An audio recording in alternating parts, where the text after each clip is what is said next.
अस्सलाम वालेकुम स्टूडेंट्स, उम्मीद है आप खैर खैरियत से होंगे। बच्चों बिस्मिल्लाह पढ़ लें, दुरूद शरीफ पढ़ लें, फिर हम आगाज़ करते हैं। बिस्मिल्लाहिर्रहमानिर्रहीम। अल्लाहुम्मा सल्लि अला मुहम्मदिन व अला आलि मुहम्मदिन कमा सल्लैता अला इब्राहीम व अला आलि इब्राहीम इन्नका हमीदुम मजीद। अल्लाहुम्मा बारिक अला मुहम्मदिन व अला आलि मुहम्मदिन कमा बारकता अला इब्राहीम व अला आलि इब्राहीम इन्नका हमीदुम मजीद। रब्बि इश्रह ली सदरी व यस्सिर ली अमरी वहलुल उक़दतम मिन लिसानी यफ़क़हू क़ौली। रब्बि ज़िदनी इल्मा रब्बी यस्सिर वला तुअस्सिर व तम्मिम बिल खैर व बिका नस्तईन। अल्लाहुम्मा इन्नी अस्अलुका इल्मन नाफ़िअन व अमलन मुतक़ब्बलन व रिज़्क़न तय्यिबा। ये वंस अगेन शो कर रहा हूँ आपको ड्राइव का लिंक, जहाँ पर मैं चीज़ें अपलोड कर दूँगा और तमाम को एक्सेस होगी। ये नाम से ना परेशान होइएगा। ICAP स्प्रिंग 2024 में एक जो ड्राइव बनाई गई थी उसी के अंदर अब वाला सेशन रख दिया जाएगा। और व्हाट्सएप ग्रुप भी आप ज्वाइन कर सकते हैं, वहाँ पर क्यूरीज़ भी पूछ सकते हैं। ये भी स्प्रिंग 2024 में FAR1 के लिए बनाया गया था। ICAP में जब सेशन हुआ था तो इसके अंदर क्यूरीज़ भी पूछ सकते हैं till the exam day obviously. आज हमारे 3 टॉपिक्स हैं। एक है IAS 33,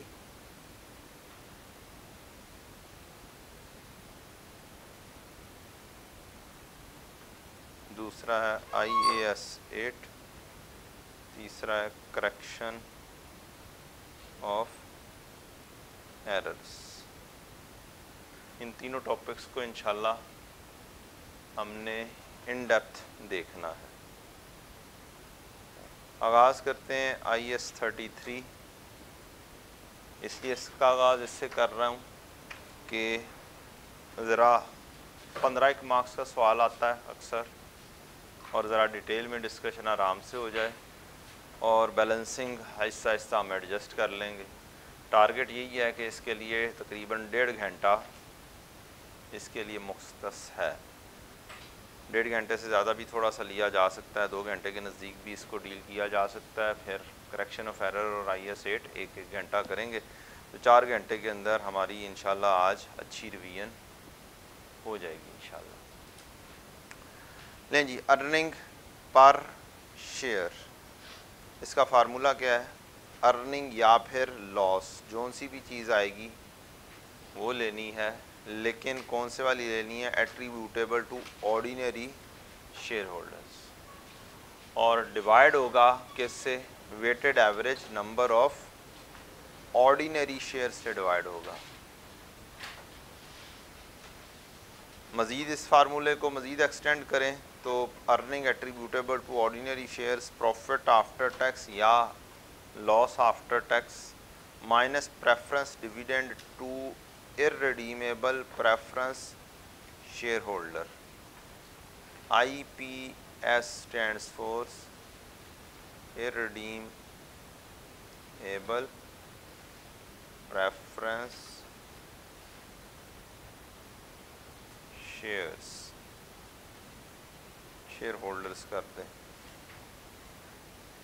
इनको जो दिया जाएगा सिर्फ वो लेना है, रिडीमेबल वाला नहीं लेना। और डिवाइड भी किसको से करना है? ऑर्डिनरी शेयर से करना है। अब 3 चीज़ों के differences, ordinary shares versus preference shares. Preference shares 2 किस्म के होंगे, एक रिडीमेबल और एक इररिडीमेबल। रिडीमेबल मीन्स वापस करना है,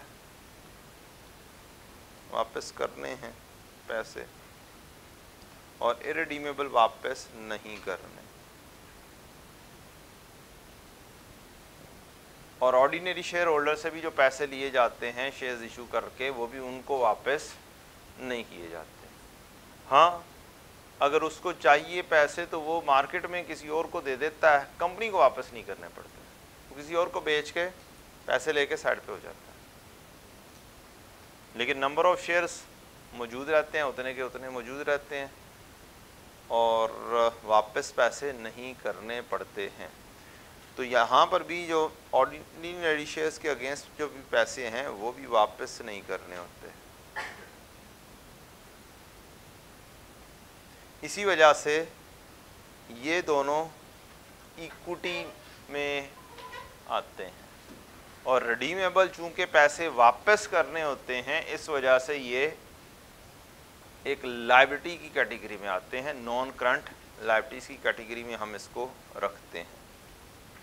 डिविडेंड इसके ऊपर भी फिक्स होता है, प्रेफरेंस शेयर्स का दोनों का फिक्स पर एनम होता है, जबकि हमारा ऑर्डिनरी शेयर होल्डर्स का वेरिएबल होता है, प्रॉफिट ज़्यादा हो तो ज़्यादा, प्रॉफिट कम हो तो कम। मेजरली हमारी जो किरदार अदा करना है वो इसने करना है, क्योंकि ऑर्डिनरी चूँकि ये इक्विटी में है ही नहीं तो इसका जो भी डिविडेंड होगा उसको हम इंटरेस्ट बोलेंगे। क्या बोलेंगे जी? इंटरेस्ट बोलेंगे। और इंटरेस्ट एक एक्सपेंस है और वो प्रॉफिट एंड लॉस में लिखा जा चुका होता है।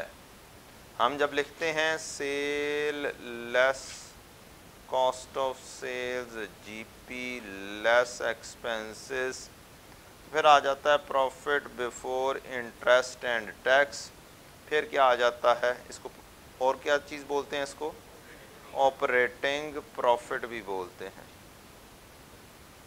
इसके बाद लेस करते हैं हम फाइनेंशियल चार्जेस या फाइनेंशियल एक्सपेंसेस, इसके अंदर आता है interest on redeemable preference shares, redeemable preference shares.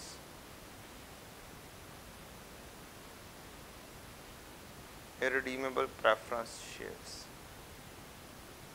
यहाँ पे आ जाता है, बाकी दूसरे इंटरेस्ट के साथ, इंटरेस्ट ऑन लोन्स, और फिर आ जाता है प्रॉफिट बिफोर टैक्स, टैक्स का एक्सपेंस, फिर आता है प्रॉफिट आफ्टर टैक्स। इसका मतलब ये हुआ प्रॉफिट आफ्टर टैक्स तक पहुंचने में ये वाला इंटरेस्ट ऑलरेडी लेस हो चुका होता है। क्लियर हो गई बातें? डन। अच्छा, डिविडेंड की एंट्री क्या होती है? कैश डिविडेंड की एंट्री कल पढ़ी थी, retained earning debit, dividend payable, credit. Well done. तो फिर इन दोनों की एंट्रीज जो डिविडेंड की होगी वो रिटेन्ड अर्निंग में जाएगी। यहाँ पे प्रॉफिट आफ्टर टैक्स पहले आएगा retained earning debit, dividend payable, credit, ये होगा इरडीमेबल प्रेफरेंस शेयर होल्डर्स का। और फिर एक और एंट्री आएगी अगर पैसा बच गया, retained earning debit, dividend payable, credit, ये होगा बेचारे ऑर्डिनरी शेयर होल्डर्स का।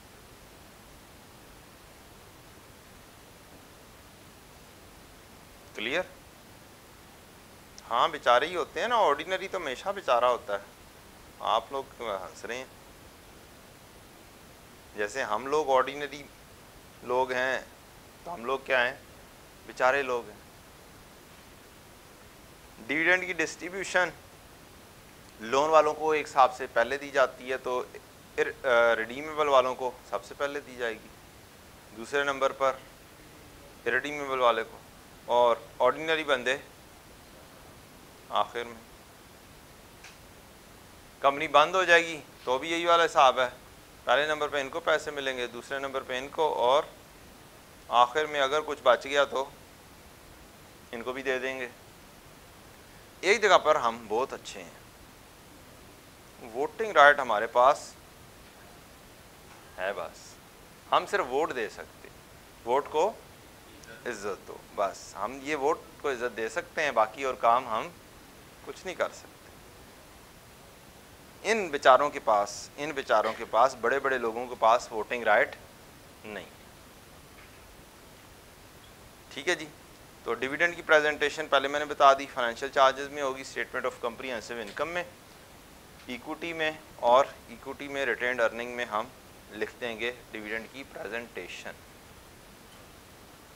अब ये जो बेचारे ऑर्डिनरी हैं इनको मिलना का क्या है? फ़र्ज़ करते हैं आपके पास पहले कोई पैसे नहीं थे, अब आपने 1000 कमाए, अब आपने 400 इनको दे दिए, अब 600 में से कहीं इनको पैसे कुछ देंगे तो कुछ बचा के रख लें।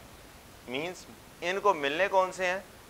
प्रॉफिट कमाने के बाद, इनको देने के बाद जो होगा वो इनको मिल सकता है, इसको बोलेंगे प्रॉफिट एट्रीब्यूटेबल या earning attributable to ordinary share holders. ये वाली चीज़, ये जो चीज़ हमने पढ़ी थी, profit minus preference dividend to irredeemable preference share holder. तो 1000 आपने प्रॉफिट कमाया, 400 आपने इनको दे दिया, तो बाकी 600 अर्निंग बच जाएगी ऑर्डिनरी शेयर होल्डर्स के लिए।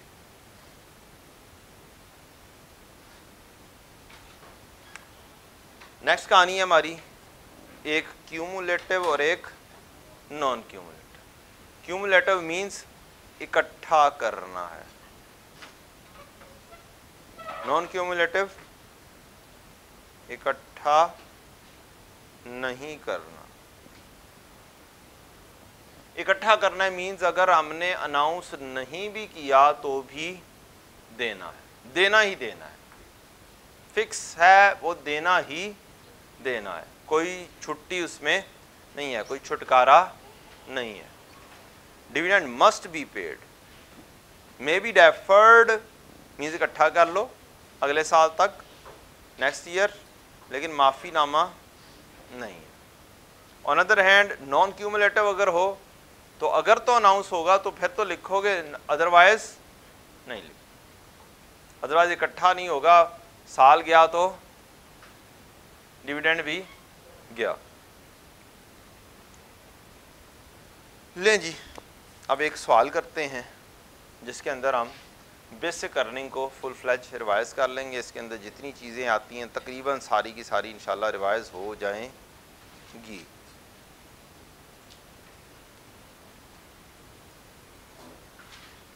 अब्बूजी and company, a listed company has financial year end 30th November. साल शुरू कब होगा? 1 अक्टूबर। ईयर एंड के बाद अगले दिन शुरू होता है साल शुरू, 1 दिसंबर। 30 नवंबर ईयर एंड है तो 1 दिसंबर से स्टार्टिंग होगा। काफ़ी ऑड जाके मैंने रखा है जानबूझ के, ताकि आप जस्ट माइंड सेट क्या रखें, अपना खोल के आपने सही तरीके से दिमाग ओपन रख के पढ़ना है। बहुत सारे स्टूडेंट्स का एक मसला होता है, या तो 31 दिसंबर रख के उन्होंने वो क्वेश्चन करना है, कोई याद नहीं, और क्वेश्चन में आया होगा 30 सितंबर, क्वेश्चन में आया होगा 30 जून, और क्वेश्चन 31 दिसंबर के हिसाब से सोल्व हो जाएगा, और फिर जब सारा सवाल सोल्व हो जाएगा तब दोबारा से पढ़ेगा, ओ यार। और यहाँ पर सोचें आधा घंटा आपने लगा दिया हुआ है और एक छोटी सी गलती है और सारा सवाल सॉल्व कर दिया है, तो फिर क्या होगा? एक ही चीज़ होगी, पैनिक होंगे आप, फिर जो चीज़ आती भी है वो भी नहीं आएगी। ओबियसली फिर आप अल्टीमेटली स्टेटमेंट ही डालेंगे और कोई हल नहीं। दोबारा से काट के सवाल करना पॉसिबल नहीं है, आपने पूरा पेपर हल करना है। तो आप ओबियसली डालेंगे कि मैं इंसान हूँ, मुझसे गलती हो गई है और मैंने ईयर एंड 31 दिसंबर अज्यूम करके सवाल सॉल्व किया है, ठीक।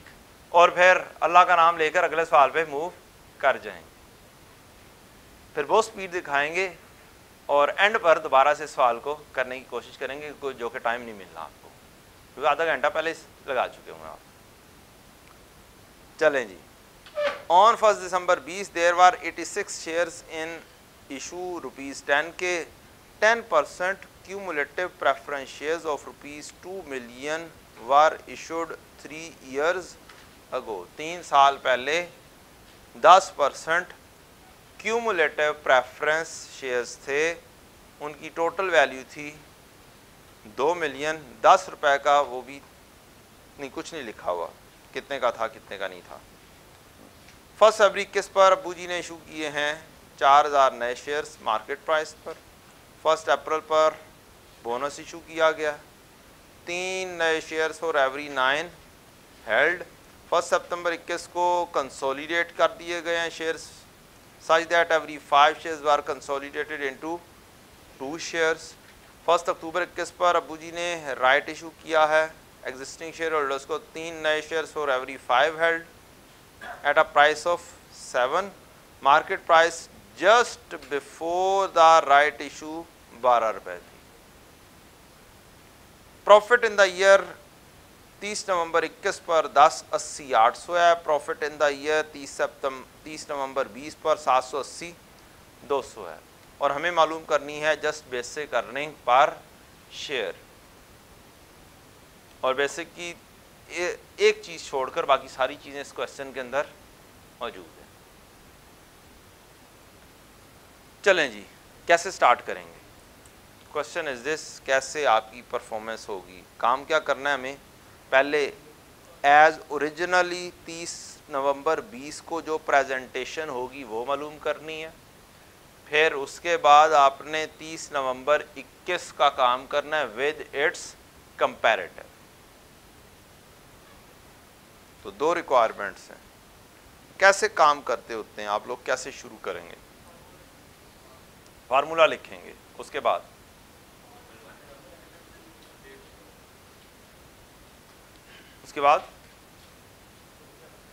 प्रॉफिट आफ्टर टैक्स लिख देंगे। उसके बाद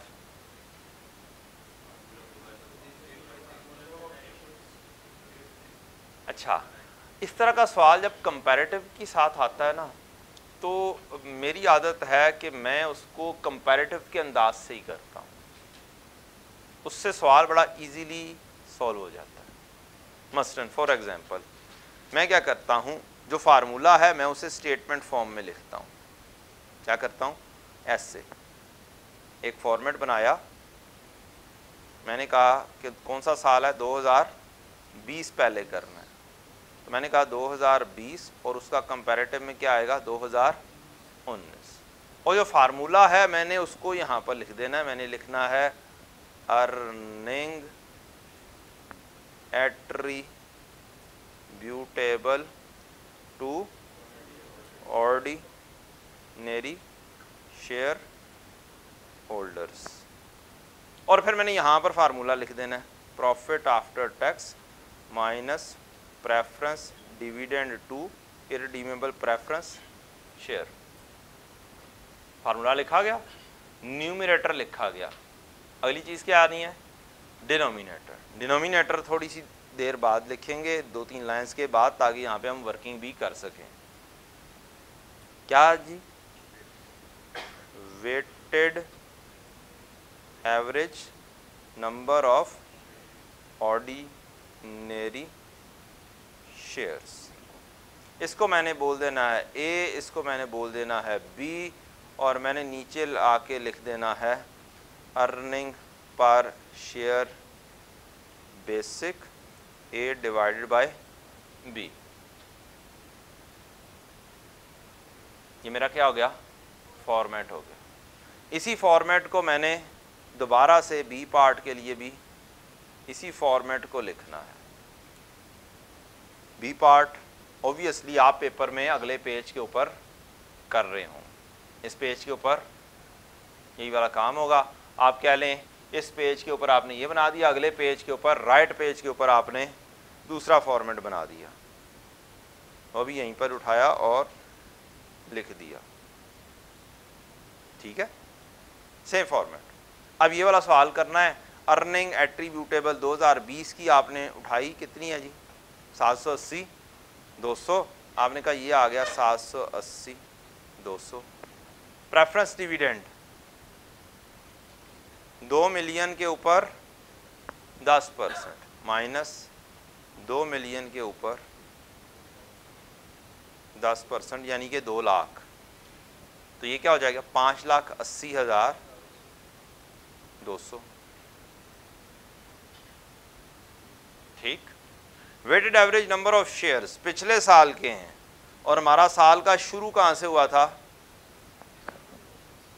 86,000, इसी डेट से शुरू किया था ना, 1 दिसंबर 20 या 30 नवंबर 20, एक ही बात है।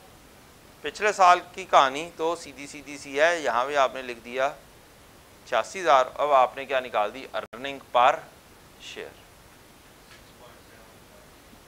6.75, ये निकल आई। अब अगला आपने दोबारा से यही वाला फॉर्मेट बनाना है, सेम यही वाला फॉर्मेट दोबारा से बनेगा और फिर क्या आ जाएगी हेडिंग 2021 का कंपैरेटिव विद 20, और फिर 20 को नहीं करेंगे। अगले राइट पेज के ऊपर, ये लेफ्ट पेज हो गया, इसकी कहानी तो ख़त्म हो गई, ए पार्ट एंडेड हो गया, ये वाला ए पार्ट कह लें, और ये B part, A part and B part. आपने राइट पेज के ऊपर आपने सेम यही वाली कहानी दोबारा से लिख दी, earning attributable to ordinary share holders, profit after tax minus preference dividend to irredeemable preference shares. आपने 2021 लिखा, आपने 2020 लिखा। जो भी कंपैरेटिव का सवाल है वो इस तरीके से बड़ी जल्दी हो जाएगा, नंबर 1। नंबर 2, जो आपका नोट है अगर वो आ जाता है तो वो भी तकरीबन यही फॉर्मेट है, बस थोड़ा सा काम उसके अंदर हल्का सा ज़्यादा मज़ीद चीज़ें बयान करना है। और weighted average number of ordinary shares, इसको सी बोल दिया, इसको डी बोल दिया और सी डिवाइड बाय डी कर दिया, और आपने कहा बेसिक अर्निंग पर शेयर।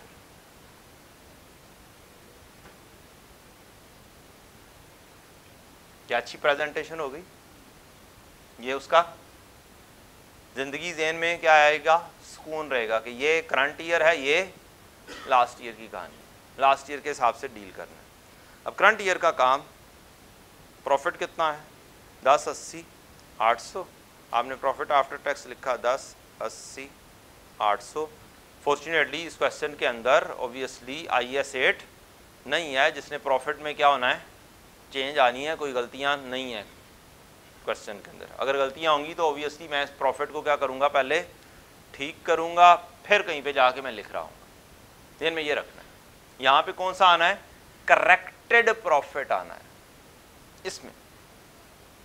ठीक, इसमें कोई करेक्शन नहीं होनी। IAS 8 भी आ जाएगा, इसमें कोई करेक्शन, ये तो पिछले साल प्रेजेंट हो चुका हुआ है, ये एज ओरिजिनली रिपोर्टेड है, एज ओरिजिनली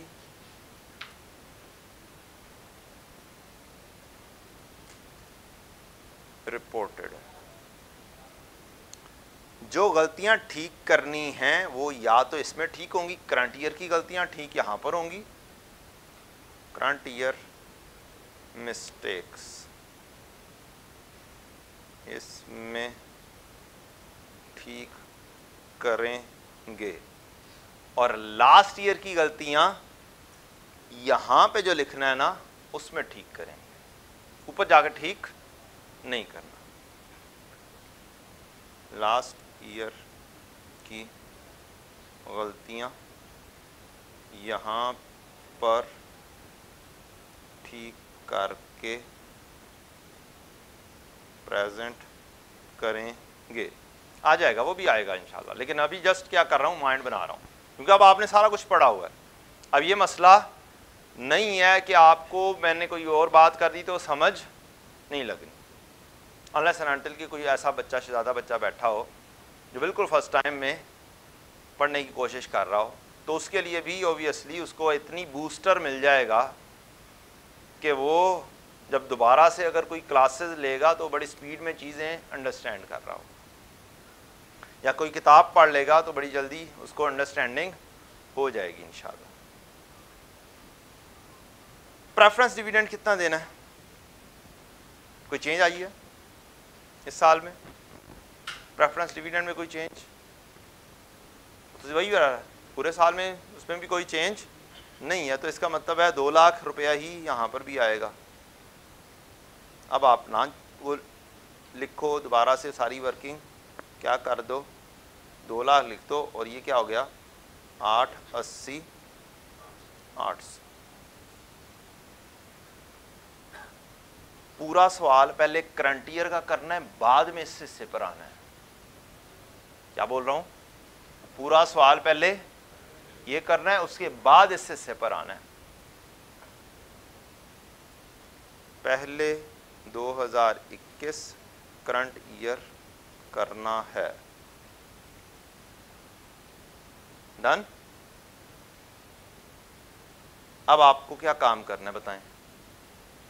क्या आपको क्वेश्चन करते हुए अंदाजा हो रहा है what you have to do now? आपने जो सी चीजें थी रेडीली इंफॉर्मेशन थी वो लिख दी। अब आपको किस पे काम करना है?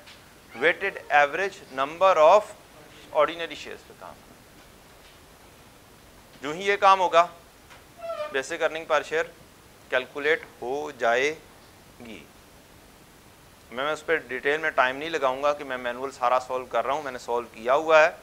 मैं जस्ट क्या करूंगा, एक एक चीज क्वेश्चन से पढ़कर जैसे जैसे लिखी जानी है वो लिखूंगा। जी हमारा ओपनिंग कितना? आपके 4-5 कॉलम बनते हैं। सबसे पहले क्या करेंगे, आप डेट लिखेंगे। क्या लिखेंगे? डेट लिखेंगे। फिर क्या लें, डिस्क्रिप्शन लिख लेंगे। फिर आप कहेंगे नंबर ऑफ शेयर्स इशूड कितने होंगे। ये 3 मेन काम सबसे पहले होने। उसके बाद फैक्टर्स की कहानी चलनी है। तो हमारा फॉर्मेट में पहले डिस्कस कर देता हूँ, जुबानी कलामी नहीं डायरेक्टली डिस्कस करते हैं। चल के ये आपका आ गया पहला कॉलम डेट का, दूसरा कॉलम डिस्क्रिप्शन। ये बेशक आप मिक्स कर दें, इसका कॉलम ना बनाएं, यहाँ पर ज़रूर कॉलम बनना चाहिए आपका। ये मेन कॉलम है जो आपने अभी बनाना है, जो आपने बनाना है। ये काम हो गया तो आगे फैक्टर्स अगली कहानी। सबसे पहला काम ये है, 1 दिसंबर 20 हमारा साल शुरू, 86,000 हमारे नंबर ऑफ शेयर्स ओपनिंग में। हम इसको यहाँ पर बैलेंस लिख सकते हैं। क्या लिख सकते हैं? बैलेंस। 1 दिसंबर का बैलेंस। ओके, ओपनिंग ना लिखें नो प्रॉब्लम। 86,000। नेक्स्ट आपने क्वेश्चन में आगे जाना है, डेट वाइज देखना है किस तारीख पर क्या चीज़ इशू हुई है। 1 फरवरी 21 पर 4,000 नए शेयर्स इशू हैं एट मार्केट। मार्केट प्राइस की कहानी, बाकी कहानियाँ बाद में करनी है। पहले जस्ट नंबर ऑफ शेयर्स कितने कितने इशू हो रहे हैं, जस्ट वो काम करना है। तो 4,000 शेयर्स हमने इशू किए हैं। 4,000 शेयर्स 1 फरवरी 21 पर राइट इशू, मार्केट वैल्यू पर हो गए 4,000। इनका बैलेंस बन गया। दोबारा से आप बेशक बैलेंस लिख लें, एक ही नाम बेशक लिखते जाएं। हर दफ़ा क्या लिख लें? बैलेंस लिख लें, या हर दफ़ा लिख लें क्लोजिंग। कोई एक वर्ड चूज कर लें, बस बैलेंस है बैलेंस ही लिख लें। इस तारीख पर ये बैलेंस हो गया, 1 फरवरी 21 पर बैलेंस हो गया। नेक्स्ट अगला काम क्या हुआ? 1 अप्रैल 21 पर बोनस इशू हुआ एग्जिस्टिंग शेयर होल्डर्स को, 3 नए shares for every 9 held. Percentage आ गई 3/9। जो एग्जिस्टिंग शेयर से उससे मल्टीप्लाई कर देंगे उस तारीख पर। 90 थे, 90 को ज़रब 3/9, 30,000। आपने ये 30,000 इशू किए, फिर से क्या बन गया? बैलेंस बन गया। 1/20 हो गया 1 अप्रैल पर। नेक्स्ट काम क्या हुआ? हमने 1 सितंबर 21 पर शेयर्स को कंसोलिडेट किया है। कंसोलिडेट करना क्या होता है? जोड़ देना। 10-10 के नोट दे के 100 का एक नोट ले लेना, या 10-10 के नोट दे के 50 का एक नोट ले लेना, ऐसे ही है। अब 10-10 के नोट वापस ले लेंगे और एक नोट इशू कर देंगे 50 का। इसको कहते हैं कंसोलिडेट कर देना, जोड़ देना। स्प्लिट इसके उलट है, स्प्लिट उसके उलट है। कंसोलिडेट का दूसरा नाम है रिवर्स स्प्लिट। कंसोलिडेट का दूसरा नाम क्या है? Reverse split. स्प्लिट है, एक बड़ा नोट दे के छोटे नोट ले लेना। 100 का नोट खत्म कर दिया और 10-10 के नए नोट इशू कर दिए, या 100 का नोट खत्म कर दिया, 20-20 के 5 नए नोट इशू कर दिए। ये क्या है? स्प्लिट कर देना, बांट देना। तरीकाकार दोनों में सेम है। अब कंसोलिडेट कर दिया कि हर 5 शेयर कन्वर्ट हो गए कितने शेयर्स में? 2 शेयर। पहले 5 से बाद में कितने रह गए? 2। तो अब ऐसे करना है आपने काम कि आपकी सिचुएशन इस वक्त 1:20 पर है। क्या है? पहले कितने थे? यहां पे लिख लें 5। ये करने के बाद कितने रह जाएंगे? 2। तो क्या करें यहां पर? या तो आप ये वाली वैल्यू मालूम कर सकते हैं यहां पर बैलेंस वाली, या आप ये मालूम कर सकते हैं। इस 1:20 को डिवाइड करना है इससे जो पहले थे, और मल्टीप्लाई करना है इस 2 से जो बाद में थे। यहां पे बैलेंस आ जाएगा। 1:20 को तकसीम करना है 5 से, मल्टीप्लाई करना है 2 से। क्या आंसर आया? 48। तो यहां पर रह जाएंगे 48,000। अब 1:20 से पहुंचाना कितने पर है? 48 पर। तो कितने लेस करोगे? मैं बताता हूं, दोबारा से बताता हूं। 2-3 तरीके हैं, मुख्तलिफ तरीके हैं। क्या लिखा हुआ है? लिखा क्या हुआ है?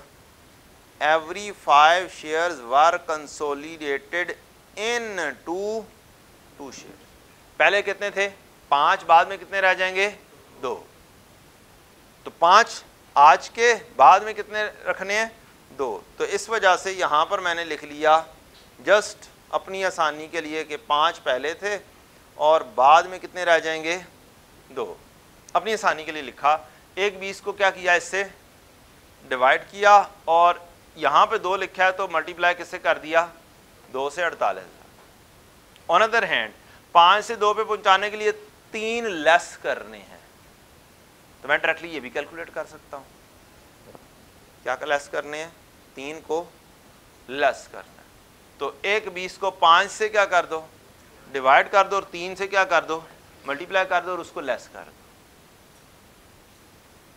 दोनों तरीकों से काम हो सकता है। पहले ये मालूम कर लो या डायरेक्टली ये मालूम। क्लियर हो गई चीज? तो बाद में कितने रह गए हैं? 48,000 रह गए हैं। ये वाली सिचुएशन आ गई बैलेंस की। 2 पेजेस के ऊपर चला गया माजरत के साथ वर्किंग। अब आप 48,000 पे पहुंच चुके हुए हैं। नेक्स्ट क्या चीज आई है? राइट इशू है। Right issue to existing share holders of 3 नए शेयर्स फॉर एवरी 5। हर 5 के बदले 3 तकसीम 5 एक परसेंटेज आ जाएगी जो इशू हो रहे हैं। और एग्जिस्टिंग अब कितने थे? 48,000। 48,000 को आपने कहा कि मैं मल्टीप्लाई कर देता हूं 3 तकसीम 5। एग्जिस्टिंग में 5 थे, 3 नए शेयर इशू हो गए। 28,800 आ जाएगा, और आपका फिर बैलेंस दोबारा से बन जाएगा किस तारीख पर? 1 अक्टूबर पर। और आप इसके बाद आपने यहाँ पर लिखना है ईयर एंड, और ईयर एंड की डेट लिखनी है जोन सी भी आ रही हो 30 नवंबर 21। ये लाजमी लिखना है आपने। ठीक, पहला काम आपका मेन काम हो गया। इसके बाद सारे काम इसके बेस के ऊपर होने हैं। आपको ऑब्वियसली एग्जाम में इतना लंबा काम नहीं आएगा, आपको 2-3 चीज़ें आएंगी या 1-2 चीज़ें आएंगी। ये तो एक रिवीजन है और कंप्रीहेंसिव रिवीजन के लिए सारी चीज़ें क्या हैं, इकट्ठी एक ही सवाल में, कि एक ही दफ़ा एक ही क्वेश्चन के अंदर बोनस भी हो जाए, राइट इशू भी हो जाए, राइट इशू मार्केट वैल्यू पर भी हो जाए, लेस देन मार्केट वैल्यू भी हो जाए, कंसोलिडेट भी हो गया, बोनस इशू भी हो गया, हर चीज़ इसी के अंदर कवर हो गई। लें जी, अगला काम क्या है, आपने टाइम फैक्टर बनाना है। इसको भी अलग से रखना है आपने, इसको बाकी फैक्टर से क्या रखना है, अलग रखना है। टाइम फैक्टर, बाकी फैक्टर बेशक इकट्ठे हो जाएं, ये इकट्ठा नहीं होना चाहिए। ये टाइम फैक्टर आप कैसे बनाएंगे, आप देखेंगे यहाँ पर बैलेंस है 1 दिसंबर और ये 1 फरवरी है। 1 फरवरी नहीं सोचना, क्या सोचना है, 31 जनवरी, दिसंबर पूरा, जनवरी पूरा, कितने महीने हुए, 2। तो आपने क्या पे क्या लिख देना है, मल्टीप्लाई बाय 2/12, डन। अगली कहानी, 1 फरवरी से लेके 1 अप्रैल नहीं बोलना, क्या बोलना है, 30 मार्च। तो फरवरी पूरा और मार्च पूरा, कितने महीने हो गए, ये वाला बैलेंस, ये वाला बैलेंस, बैलेंस हर बैलेंस के सामने लिखना है। क्या करना है, हर बैलेंस के सामने कहानी लिखनी है आप। ये 1 फरवरी पर ये वाला बैलेंस हो गया हुआ था, ये वाला बैलेंस 2/12, 2 महीने रहा। फिर अगला बैलेंस 1 अप्रैल पे हो चुका हुआ है, अप्रैल से लेकर ये सितंबर था, डेट सितंबर थी ना, एक मिनट चेक कर लिया जाए, यस 1 सितंबर थी डेट। तो सितंबर तक अप्रैल, मई, जून, जुलाई, अगस्त, 5 महीने। तो आपने यहाँ पर इस बैलेंस के सामने क्या लिख देना है, 5/12। सितंबर के बाद सितंबर का महीना और 1 अक्टूबर, मीन सिर्फ और सिर्फ 1 महीना सितंबर का, तो इस बैलेंस के सामने 1/12 लिख देना। उसके बाद राइट इशू हुए 1 अक्टूबर पर, तो अक्टूबर से लेकर 30 नवंबर, अक्टूबर और नवंबर कितने महीने, 2 महीने। आपने इस बैलेंस के सामने क्या लिख देना है, 2/12।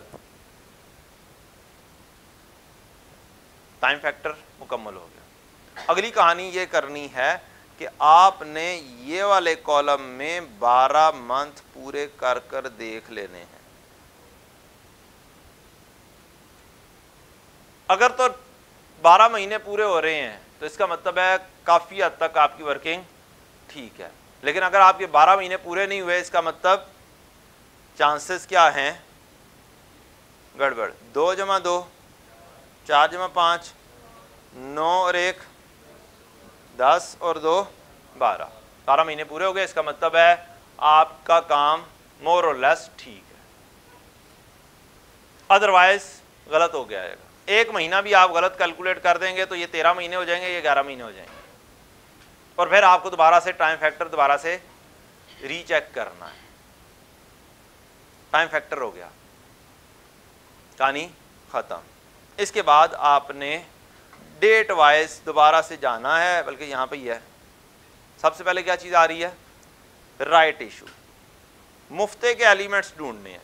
क्या ढूंढने हैं जी, मुफ्त के elements, free factor. Market value पर एक चीज़ इशू हो तो मुफ्त का कोई एलिमेंट मौजूद नहीं है, लिहाजा इसका कोई फैक्टर भी नहीं है। बोनस इशू हमेशा होता ही क्या है, मुफ्त।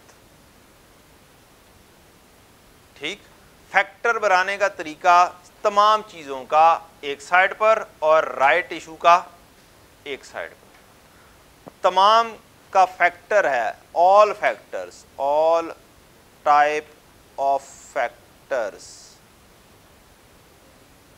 कैसे बनने हैं, after issue shares divided by before issue shares, ये शेयर्स पर बेस करेगा। All types of factor except right issue, हर किस्म का फैक्टर ऐसे ही बनना है। After issue shares divide by before issue shares, और इसका बेस क्या है? इसकी बेस है शेयर्स। शेयर्स को देखना है। लें जी, पहले क्या आया? बोनस। पहले क्या आया? बोनस। बोनस इशू ये है। इसके बाद कितने हैं? इशू होने के बाद कितने हैं? 120। पहले कितने हैं? 90। 120 तकसीम 90 करेंगे तो आंसर आ जाएगा आपका। 120 तकसीम 90 लिखें और यहां पर लिखें 1.33333 फैक्टर भी हो सकता है, और इसको दूसरे अंदाज में 4/3 भी बोल सकते हैं, शॉर्टेस्ट फैक्टर। अगर परसेंटेज गिवन हो, परसेंटेज गिवन हो तो बड़ी जल्दी बन सकता है। पहले को 100 अज्यूम कर लें, बाद में जितनी परसेंटेज दी हुई, जैसे 25% है तो 125, ऐसे भी कर सकते हैं। और इसको अगर आप 1 कर लें तो ये क्या हो जाएगा? 1.25। सीधी सीधी सी कहानी। अभी भी जो था वो ये था कि उसने कहा है कि कितने शेयर्स इशू करने हैं, कितने के बदले? 3 नए शेयर्स 9 के बदले, यानी कि पहले 9 हैं। पहले कितने हैं? पहले 9 हैं, बिफोर 9 है, और 9 में 3 क्या कर दो? ऐड कर दो। तो ये एक और तरीका कार है। बोनस इशू के फैक्टर बनाने के मुख्तलिफ तरीके, मुख्तलिफ बातें। कौन से वाला लिख दूं? 4/3 या 1.25? अच्छा, 9+3 दोबारा बता दो। पहले कितने हैं? मजीद कितने इशू हो रहे हैं?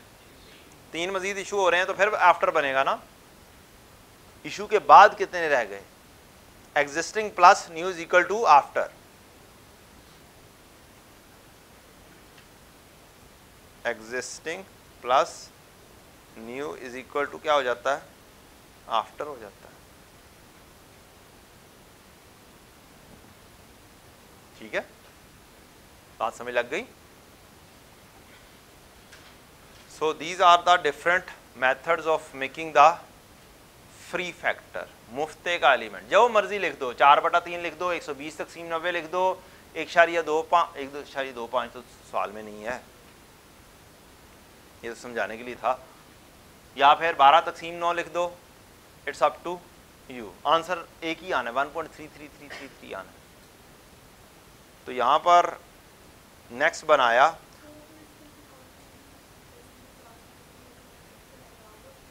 नहीं मैं रिकमेंड करता हूं आप ऐसे लिख दें,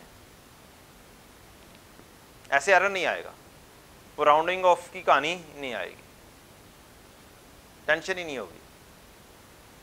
1.25 आ गया तो सीधा सीधा सा 1.25 है। आप लिख भी दें 1.333 लिख दें, आंसर गलत नहीं होगा, चाहे वो नंबर ऑफ शेयर्स चेंज हो जाए, आपका आंसर गलत कंसिडर नहीं होगा। उसके अंदर फिर रिकमेंडेड यह है कि 3 डिजिट्स तक आप लिख लें, 1.333।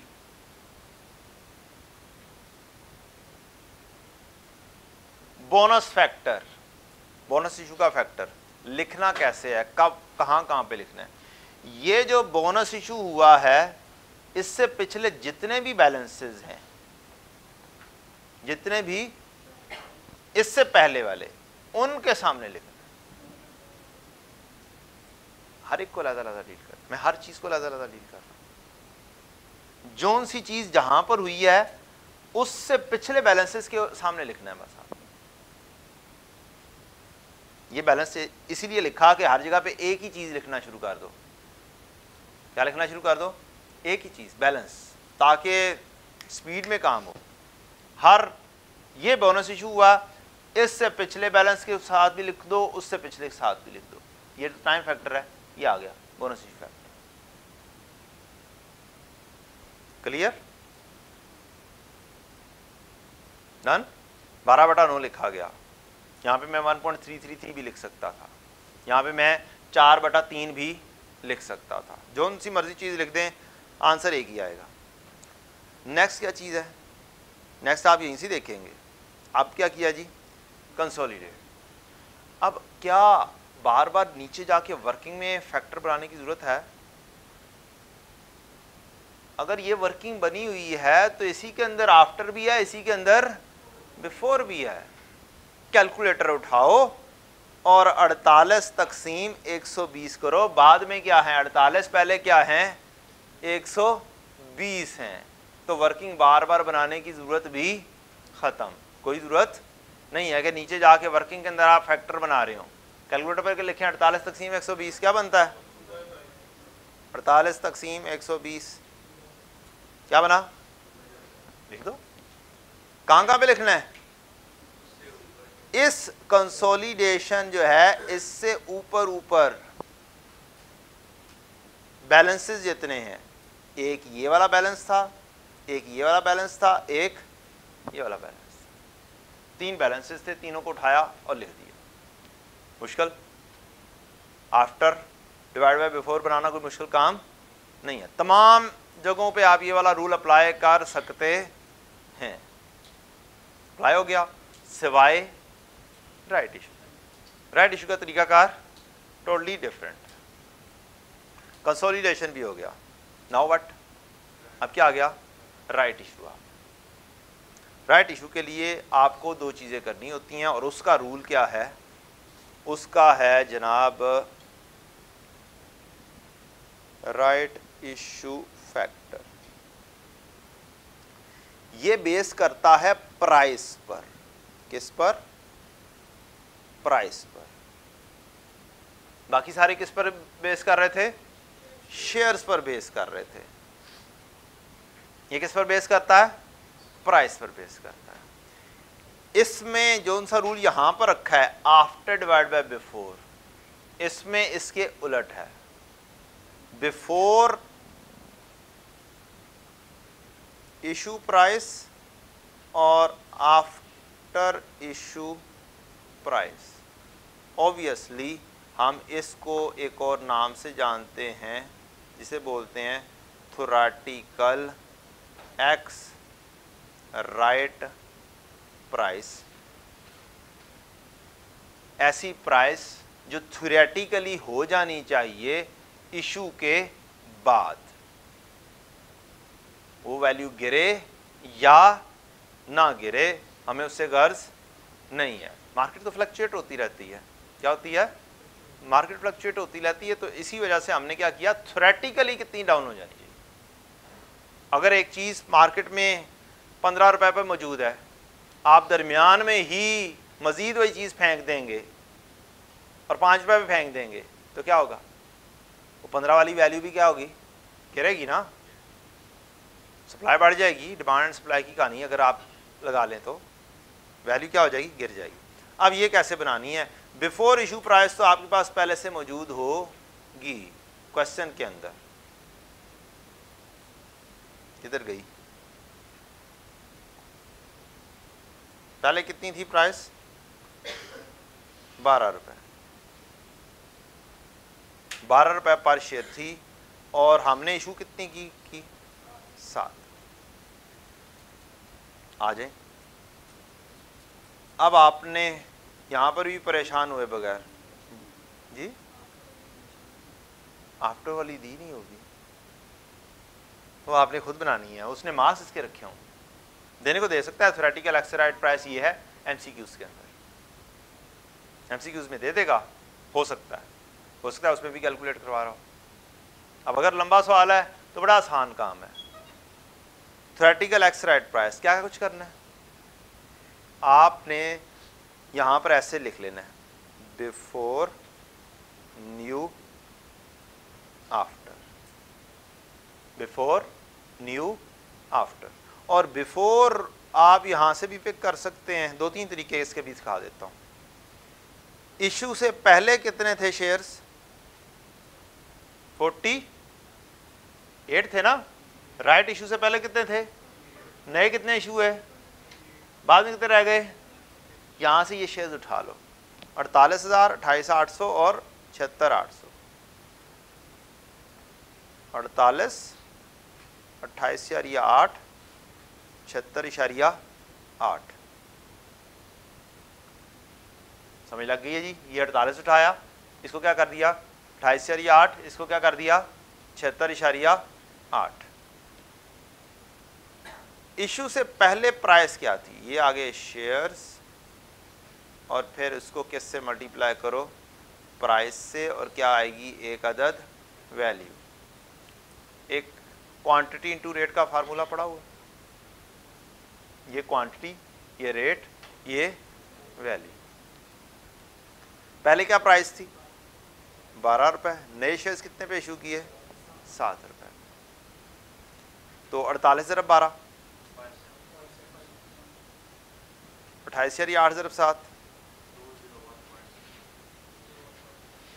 0.6। टोटल कितना हो गया? 777.6। इस 777.6 को 76,8 से क्या कर दो? 76,8, ये क्या आ गया? Is equal to 10.125। तो आपकी जो फैक्टर था वो आ गया। पहले थी क्या प्राइस?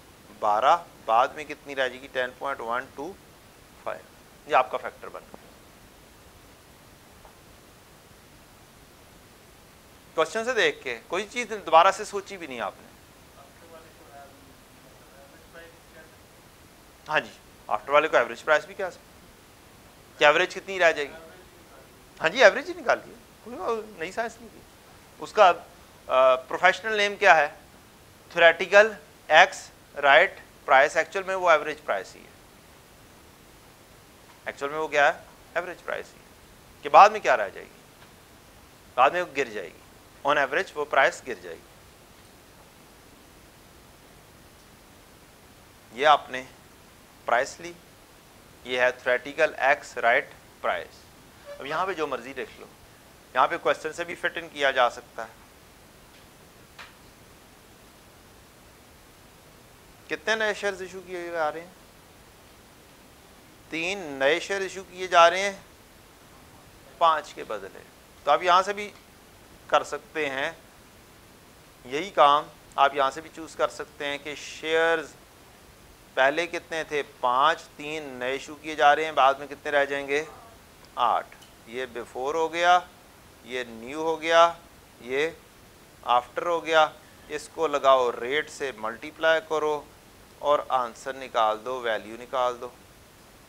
12 5 60, 7 3 21, 81। 81 को डिवाइड कर दो 8 से, 10.125।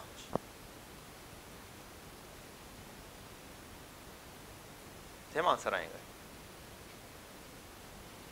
तो दो तरीके ये भी हो गए, 10.125।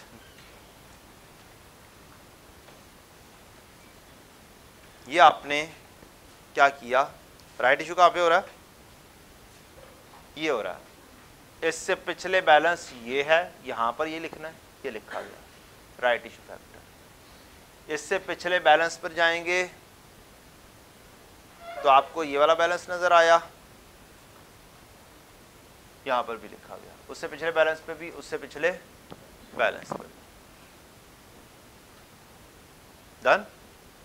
अगले कहानी जस्ट मल्टीप्लीकेशन की है। हर बैलेंस के सामने 86,000 ज़रब 2/12 ज़रब 12/9 ज़रब 2/5 ज़रब 10 12 तकसीम 10.125। ये आपकी कैलकुलेटर का काम है। क्या? कौन सा? हाँ, तो ये फैक्टर निकाला ना। फैक्टर का तरीका कार क्या था? बिफोर इशू प्राइस वो कितनी थी? 12, जो क्वेश्चन से देखा। ये आपने कैलकुलेट की 10.125।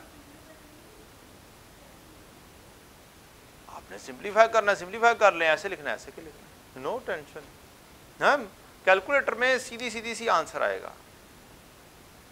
अच्छा, होता क्या है, कुछ शॉर्टकट्स के अंदर हमें रेसिप्रोकल करना होता है। क्या करना होता है? वो अर्निंग पर शेयर डायरेक्टली निकालने में रेसिप्रोकल करना होता है, तो फिर उसका रेसिप्रोकल करना मुश्किल हो जाता है।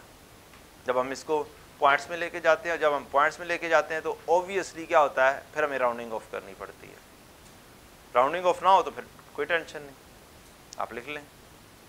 ये हर बंदे का अपना पढ़ाने का तरीका कार है। मैं तो सीधा सीधा सा लिख देता हूँ कैलकुलेटर पे, ये सारी चीज़ें आराम से टाइप हो जाएंगी। अब मसला स्टूडेंट्स को आता है, क्या वो इतनी ढेर सारी चीज़ें कैलकुलेट कैसे करें, पेपर में इतनी लंबी चीज़ें आनी नहीं है, कोई एक दो चीज़ें ही आनी। ये यहाँ पर आपको इतनी लेंथी चीज़ नज़र आ रही है कि मैंने 5 चीज़ें इकट्ठी कर दी। पेपर में कभी 5 चीज़ें देखी हैं? खुद तो देखी है, सवाल ही नहीं पैदा होता, इतनी चीज़ें आई।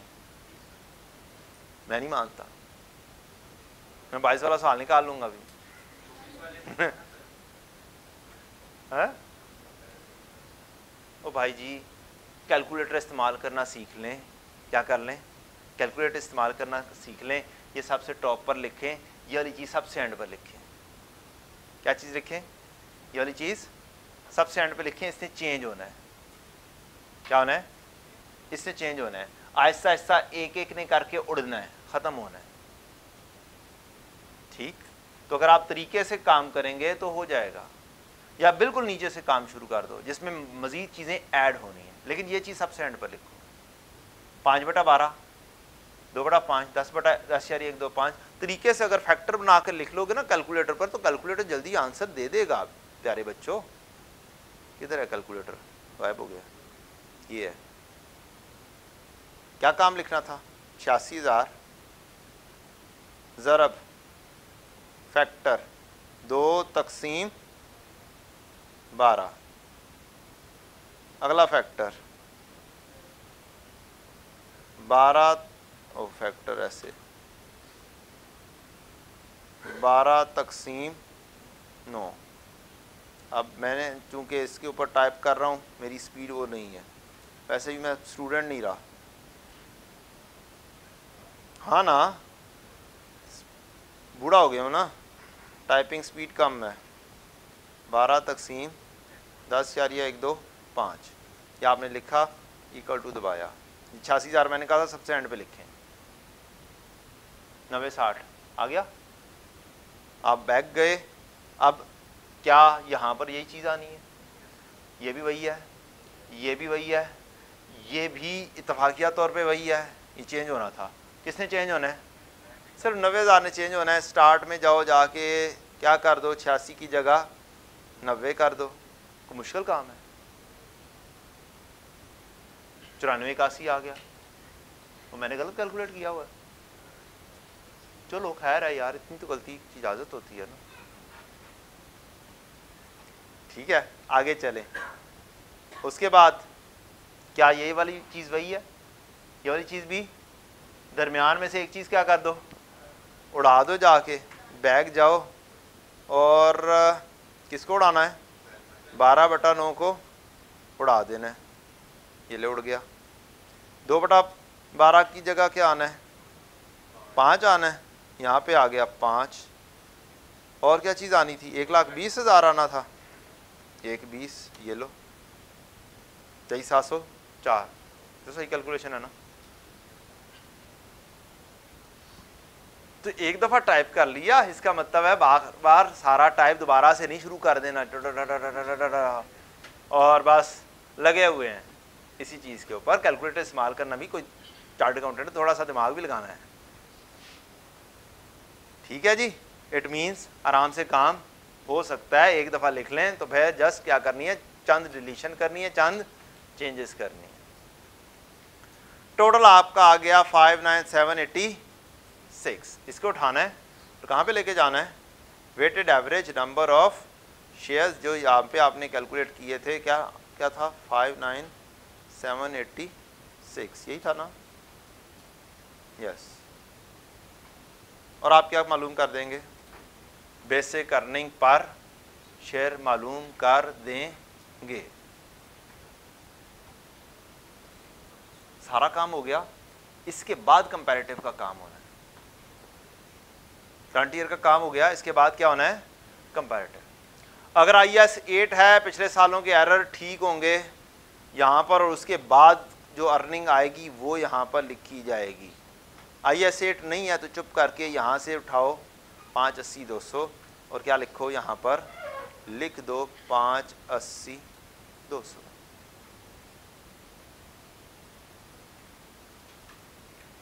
शायद यहाँ से उठाकर डायरेक्टली नहीं लिख देने, ये क्या है 86,000 लास्ट ईयर के नंबर ऑफ शेयर्स हैं। यहाँ पर आप आएंगे लास्ट ईयर के नंबर ऑफ शेयर्स कितने थे, 86,000, इसको उठाएंगे और यहाँ पर जो वेटेड एवरेज में सबसे टॉप पर टाइम फैक्टर को छोड़कर बाकी जो फैक्टर आ रहे होंगे इनको उठाना है और इनको मल्टीप्लाई करना है 86,000 से। क्या क्या है जी, 12/9, 2/5 ज़रब 12/9 ज़रब 2/5 ज़रब 12/10.125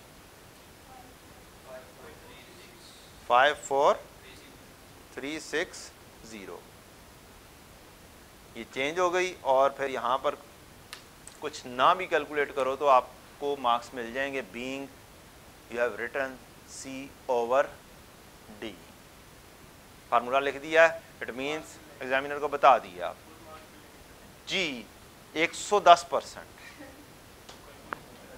और नहीं है कैलकुलेशन का कोई मार्क्स, पुत्र जी नहीं है, आपने नहीं भी लिखा हुआ तो ये कैलकुलेट करने के मार्क्स पहले स्टेप पे मैंने ले लिए हैं C/D लिख के। अगर इस स्टेप के मार्क्स हैं और ओबियसली हैं अर्निंग पर शेयर निकालने के, वो मैं मार्क्स ले चुका हूं, सवाल को अगले सवाल पे मूव कर जाओ ना। कैलकुलेटर टाइम नहीं होता, एक मिनट क्या है सेव। दिल दी नहीं मानता तो मैं उनकी कर सकता, दिल नहीं मानता तो फिर मैं इसका कुछ नहीं कर सकता। दिल ये मानता है कि एक सवाल छूट जाए, इतनी छोटी सी कहानी है। क्या जो मेन काम थे वो कर दिए हुए हैं, बस फिर आगे चलो। क्या फार्मूला लिख दिया है कैसे कैलकुलेट होना है, तो फिर उसकी वैल्यू का कोई वर्थ है, कोई वर्थ नहीं। ठीक,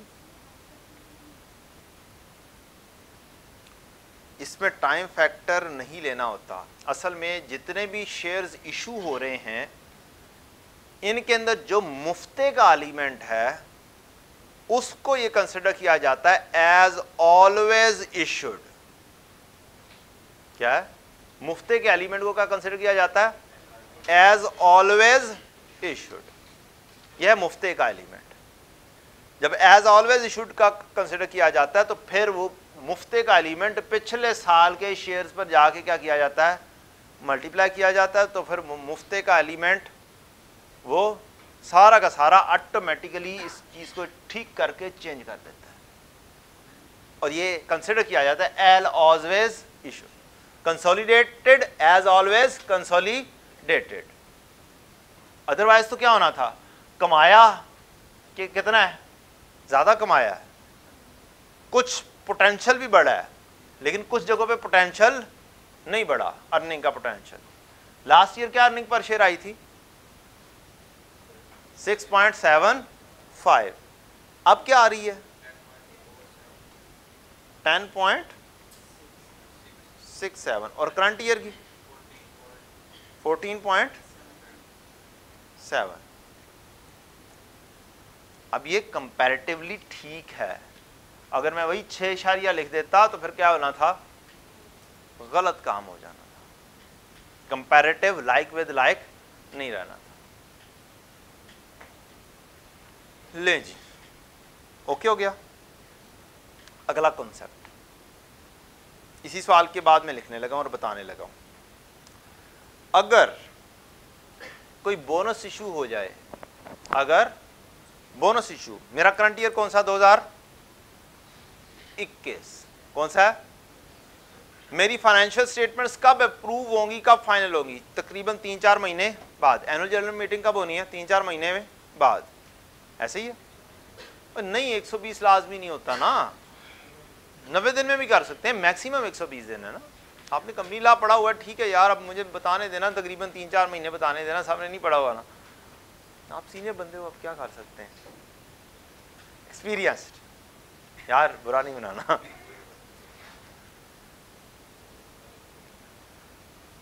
अच्छा, 2-3 महीने के अंदर अंदर बिफोर फाइनेंशियल स्टेटमेंट्स पब्लिश्ड, उससे पहले पहले आपको अगर पता चल गया बोनस इशू हुए हैं, तो बोनस इशू कंसिडर किए जाते हैं एज ऑलवेज इशू। अब क्वेश्चन में अगर लिखा हुआ है, इसी क्वेश्चन में अगर लिखा होता यहां पर ऑन 1 जनवरी 22 बोनस इशूड 10%, तो मैंने क्या करना था, इसका मतलब वो बोनस इशू हुए हैं इस जगह पर, इस जगह पर 1 जनवरी 22 पर यहाँ पे हुआ है बोनस इशू, और बोनस इशू कंसिडर किया जाता है एज ऑलवेज इशू। तो फिर आपने क्या करना था, आपने एक छोटा सा काम करना था, आपने क्या करना था, इसका फैक्टर बनाना था, कितने % इशू हो रहा है, 10%, तो फैक्टर आराम से क्या बन रहा है, 1.1। सो सिंपल, आपने इस बैलेंस के सामने यहाँ पर बोनस इशू फैक्टर बनाना था, जिसने इस बैलेंस के साथ भी आना था 76,800, हाँ 76,800 रहा है ना, ये यहाँ पर आना था 1.1, इससे ऊपर भी जाना था 1.1, उससे ऊपर भी जाना था 1.1, उससे ऊपर भी जाना था 1.1, इससे ऊपर भी जाना था 1.1, और यही फैक्टर चूँकि यहाँ पे 1.1 आना था, लिहाजा यहाँ पर भी क्या होना था, 1.1 आना था, क्योंकि मैंने कहा आखिरी फैक्टर को उठाओ और तो वहाँ पे आ गया, तो इसका मतलब है यहाँ पर भी आना है। तो एक छोटा सा नॉलेज है, अगर बोनस इशू हमारे साल के बाद भी हो गया है before publishing of the financial statements, तो हम क्या करेंगे, इस बोनस इशू को एज ऑलवेज कंसिडर करेंगे और इसका फैक्टर हर बैलेंसेस के साथ लिखकर कैलकुलेशन में लेकर आएंगे।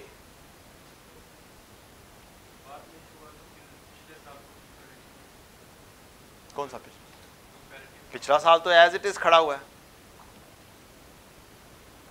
वो तो पब्लिश है, पब्लिश को नहीं छेड़ सकते, करंट ईयर को छेड़ रहे हो।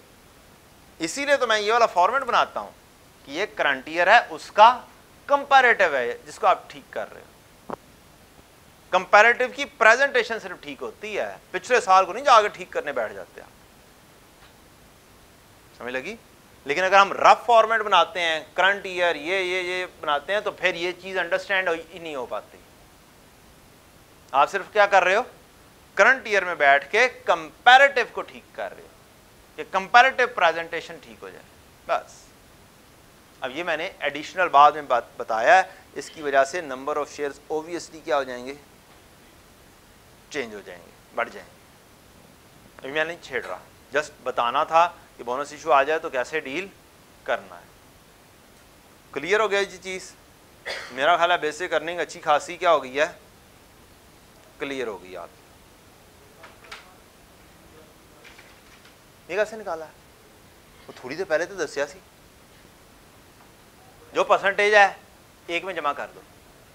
हाँ, ये यहाँ पे बताया था बेटा, 4-5 तरीके बताए थे आपको बोनस के। ये वाला तरीका 25% अगर गिवन है तो 1.25, अगर 10% गिवन है तो फिर क्या लोगे, 1.1, 20% है क्या लोगे, 1.2, 5% है 1.05। ठीक है, बात क्लियर हो गई, डन। मुश्किल तो नहीं है, काफ़ी टाइम लगा दिया हमने, अब नहीं मैंने टाइम लगाना मज़ीद, सारी चीज़ें हो गई हैं। अब बढ़ते हैं हम, ये वो वाली बात है जो मैंने अभी की है, ये स्टडी टेक्स्ट की एग्जांपल है, एग्जांपल नंबर 15, करंट ईयर और उसके कंपैरेटिव में जाके चीज़ आपने करनी है ठीक। मैं बातें अब जल्दी जल्दी गोल करने लगा हूँ, डाइल्यूटेड अर्निंग पर शेयर भी करनी है। क्या करनी है? डाइल्यूटेड अर्निंग पर शेयर भी करनी है। कर दिया था नहीं? अच्छा हाँ, शेयर नहीं किया था, लिंक यहाँ पे मैंने शो किया था और कहा था कि भाई जी आज देते चले जाना तो उत्थे लाभ लेना। जनाब मैं कोशिश करूँगा मैं PDF शेयर कर दूँ। और बताएं, 5-5 PDF शेयर करने पड़ेंगे मुझे, एक PDF नहीं। हाँ, ड्राइव के अंदर आसान काम है, मैं ड्राइव का लिंक शेयर कर दूंगा आज इंशाल्लाह, वहाँ से जाके ढूंढते रहिएगा। हाँ क्या? हाँ जी, मैं इंशाल्लाह आज लगा दूंगा। मैं माज़रत चाहता हूँ कि नहीं लगा सका, कंप्यूटर के ऊपर व्हाट्सएप खोलना पड़ेगा, वहाँ पे जाके लगाना पड़ेगा। लेजी सा बंदा हूँ मैं, नालायक सा।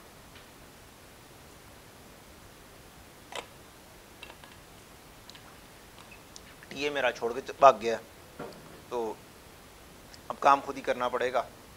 कोई बात नहीं, कर देंगे आज इंशाल्लाह। तो ये हो गई चीज़, कहानी डिस्कस हो गई है। अब आती है diluted earning per share. Diluted क्या होता है जी? कम हो जाना, किसी वजह से अर्निंग का कम होना क्या है? डाइल्यूट होना है। जैसे एसिड को डाइल्यूट करते हैं, आप FSC में गालिबन केमिस्ट्री में पढ़ते हैं, हाँ, एसिड को डाइल्यूट करना है तो उसके अंदर पानी एडअप कर देते हैं, तो उसका असर क्या हो जाता है? कम हो जाता है, डाइल्यूट हो जाता है। ठीक है जी, तो ये क्या है? Diluted earning per share, dilute हो गया। उसका इफेक्ट क्या है? डाउन। क्या फार्मूला है जी डाइल्यूटेड का? Increased earning divide by increase number of share. Earning attributable ordinary shares में आप नेट ऑफ टैक्स अर्निंग को क्या करेंगे? इंक्रीज कर देंगे, और जो पहले से नंबर ऑफ शेयर से उनमें most dilutive potential ordinary shares को शामिल कर देंगे, तो आपकी क्या आ जाएगी? Diluted earning per share. Formula याद करने की जरूरत नहीं है, हमने एक फॉर्मेट पे काम करना है। क्या करना है? फॉर्मेट पे काम करना है, नो टेंशन, शॉर्टकट भी लगाने की जरूरत नहीं है, ज़्यादा लंबे चौड़े फार्मूलाज में नहीं जाना, जस्ट वैसे ही लिखा है। ठीक है, ये फार्मूला अप्लाई करेंगे। पोटेंशियल ऑर्डिनरी शेयर्स, ऐसे शेयर्स, ऐसी चीज़ें जो कन्वर्ट हो सकती हैं ऑर्डिनरी शेयर्स। वो लोन भी कन्वर्ट हो सकता है, लोन में रिडीमेबल प्रेफरेंस शेयर्स भी कन्वर्ट हो सकते हैं, कोई बॉन्ड्स हो, बैंक का लोन हो, टर्म फाइनेंस सर्टिफिकेट हो, किसी भी किस्म का लोन हो, वो कन्वर्ट हो सकता है। आपका irredeemable preference shares ordinary shares में कन्वर्ट हो सकते हैं। इनके अलावा दो चीज़ें और होती हैं, एक का नाम है ऑप्शंस, एक का नाम है वारंट्स। ये दोनों एक ही चीज़ हैं। ये क्या हैं? ये हैं कि हमने खुद अपने एम्प्लॉयज़ को नॉर्मली एक ऑप्शन दी होती है कि आप हमारे शेयर्स बाय कर लो, या इतना टाइम है आपके पास, आप शेयर्स क्या कर लो? बाय कर लो। मार्केट में 50 का चल रहा है, आप 35 का बाय कर लेना। ठीक, ये हमने ऑप्शन दी। बाद में प्राइस गिर भी सकती है मार्केट की। अगर मार्केट की प्राइस 50 से गिर के हो गई 32, ऑप्शन के ऊपर लिखा हुआ है कितने में? 35। 50 वाली ऑप्शन दी थी कितने में? 35 में, और कहा था कि 1 साल के अंदर क्या कर लेना, या 2 साल हैं तुम्हारे पास, 3 साल हैं, ऑप्शन तुम्हारे पास है, तुम खरीद लेना जब तुम्हारा दिल करे। अब जब हमने इशू किए थे तब क्या थी प्राइस? 50 मार्केट प्राइस, और ऑप्शन कितने पे है? 35 पे खरीदेंगे। अगर प्राइस 32 हो गई तो पागल होगा जो जाके खरीदेगा, 35 में खरीदेगा। अगर चाहिए होगा तो क्या करेगा? मार्केट से खरीद लेगा। ठीक, तो ऑप्शन एक्सरसाइज ही नहीं करेगा। ऑप्शन एक्सरसाइज सिर्फ और सिर्फ तब करेगा जब मार्केट प्राइस ज़्यादा हो और ऑप्शन पे खरीदने की प्राइस कम हो, सिर्फ तब एक्सरसाइज करेगा, अदरवाइज एक्सरसाइज नहीं करेगा। अच्छा, 3 किस्म की चीजें अब आ जाती हैं। एक चीज आ गई इररिडीमेबल प्रेफरेंस शेयर्स। ये कहां पे आके प्रेजेंट होता है? रिटेन्ड अर्निंग में। इसके ऊपर टैक्स का कोई बेनिफिट कंपनी को ही मिल रहा हो? नहीं, ठीक। इसलिए इसको जस्ट अपने प्रेफरेंस डिविडेंड ही अर्निंग में इजाफा क्या होगा, जो प्रेफरेंस डिविडेंड आएगा वो अर्निंग में इजाफा हो जाएगा। ये अर्निंग में इजाफा कैसे होगा? अगर हमने ये देखना होता है कि अगर साल के शुरू में ही या फिर जिस तारीख को इशू हुए नए कन्वर्टेबल शेयर्स, नए कन्वर्टेबल एनीथिंग कोई इशू हुई है, अगर उसी तारीख पर ये ऑर्डिनरी शेयर्स में कन्वर्ट हो जाता, या साल के शुरू में, क्या बोल रहा हूं मैं, या साल के शुरू में, या अगर इस साल में इशू है तो उसी तारीख पर जिस तारीख पर ये इशू है तो ये कन्वर्ट हो जाते, तो अगर कन्वर्ट हो जाते तो क्या मुझे ये डिविडेंड देना पड़ता जी, या ये इंटरेस्ट देना पड़ता? नहीं देना पड़ना था। तो फिर इसका मतलब है ये अर्निंग में क्या हो जानी थी, बचत हो जानी थी, अर्निंग बढ़ जानी थी। डन। तो अर्निंग में इजाफा इररिडीमेबल का होगा जस्ट प्रेफरेंस शेयर्स। जो रिडीमेबल प्रेफरेंस शेयर्स हैं या जो बॉन्ड्स टर्म फाइनेंस सर्टिफिकेट्स हैं, ये इनका इंटरेस्ट लिखा जाता है यहां कहीं पर, किधर गया, प्रॉफिट आफ्टर टैक्स। कहां पे लिखा जाता है जी? यहां पे लिखा जाता है। यहां पर लिखा गया, ये देखें जी, आपकी थी 1000 की सेल, 600 की कॉस्ट ऑफ सेल्स, जीपी आया आपका 400 का, इंटरेस्ट था 100 का, कितना प्रॉफिट बिफोर टैक्स हुआ? 300। 30% रेट ऑफ इंटरेस्ट था, कितना हुआ? 90। नेट प्रॉफिट कितना आया? 210। अब अगर ये कन्वर्ट हो जाएंगे तो ये इंटरेस्ट नहीं देना पड़ेगा, तो फिर क्या होगा? 1000, 600, 400, ये क्या रह जाएगा? 400, 400 के ऊपर 30%, 120, और नेट होके कितना आया? 280। असल में कितना बेनिफिट हुआ? हमें 70 का बेनिफिट हुआ, 100 का बेनिफिट नहीं हुआ। डन। तो आप क्या करेंगे, आप जो सा भी इंटरेस्ट आया है, ये 100 आया था, इसको 1 माइनस टैक्स रेट करेंगे तो आपके पास क्या आ जाया करेगा? वो नेट ऑफ टैक्स बेनिफिट आ जाया करेगा। नेट ऑफ टैक्स करने की रीजन समझ लग गई, क्यों नेट ऑफ टैक्स करना है? रिटेन्ड अर्निंग में जो सी चीज प्रेजेंट हो रही है वो नेट ऑफ टैक्स होनी ही नहीं है, कंपनी को कोई उसका बेनिफिट नहीं मिलना। डन। जल्दी जल्दी समझाया है, समझ लग गई ना? ठीक है, टाइम बहुत शॉर्ट है, इस वजह से थोड़ी सी जल्दी मचानी पड़ेगी, काम बहुत ज़्यादा करना है हमने।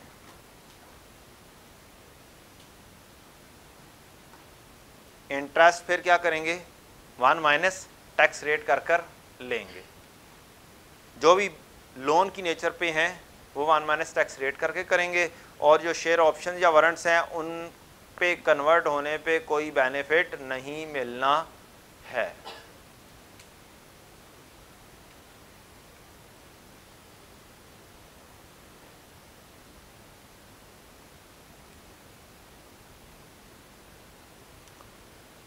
ले जी, सवाल आ गया Abba limited,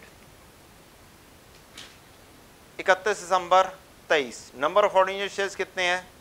4 million. Reported earning attributable to ordinary shares in the year कितनी है? ये क्या लिखा हुआ है? क्या इसके अंदर से ऑलरेडी प्रेफरेंस डिविडेंड लेस हो चुका हुआ है? क्या अल्फाज लिखे हुए हैं? Earning attributable to ordinary shares लिखा हुआ है, मींस दोबारा से बार बार काम नहीं करना, इसमें से ऑलरेडी लेस हो चुका हुआ है। Preference dividend to irredeemable preference share भी लेस हो चुका हुआ है, तो गौर से पढ़ना बहुत ज़रूरी चीज़ है।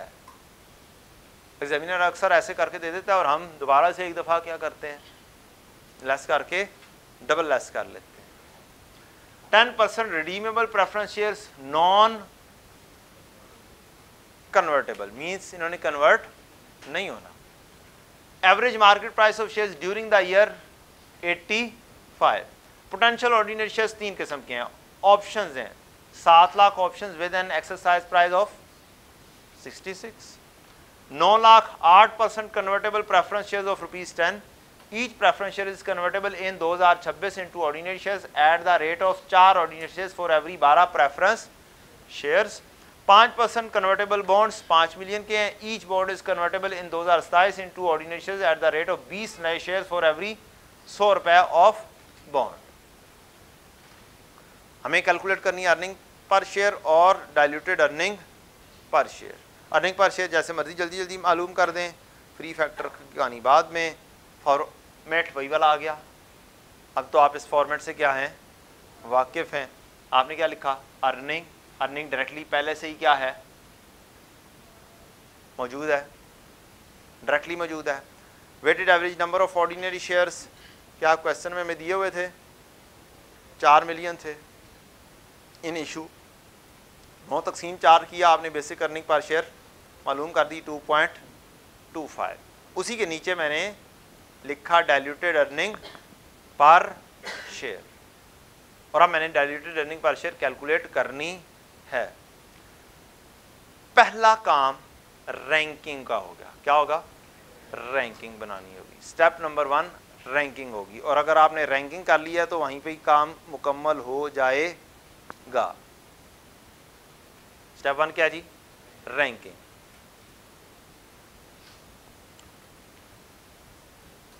क्या क्या कुछ लिखेंगे, जिस मर्जी तरतीब से लिखो। क्या लेने हैं यहाँ पे, पोटेंशियल ऑर्डिनरी शेयर्स लेने। एक कॉलम बनाएंगे इंक्रीमेंटल अर्निंग का, एक बनाएंगे इंक्रीमेंटल ऑर्डिनरी शेयर्स का।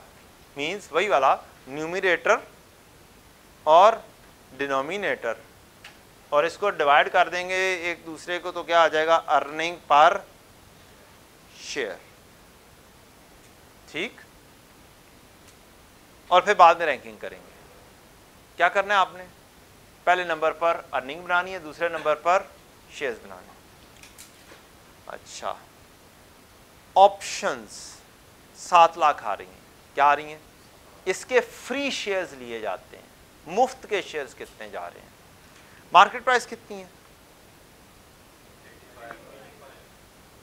उनको कितने में दिया जाएगा, फ्री कितना हुआ, फ्री की परसेंटेज बनानी है। क्या बनानी है, फ्री की परसेंटेज बनानी है आप। मुफ्त कितना जाएगा, 85 माइनस 66 क्या है, कितना आया, 19। 19 को किससे डिवाइड कर दें, 85 मार्केट प्राइस से क्या कर दें, डिवाइड कर दें, एक परसेंटेज आ जाएगी। कितनी परसेंटेज एक हिसाब से फ्री जा रही है, 7 लाख में से कितनी, जितनी भी है 7 लाख उससे मल्टीप्लाई करेंगे आंसर आ जाएगा।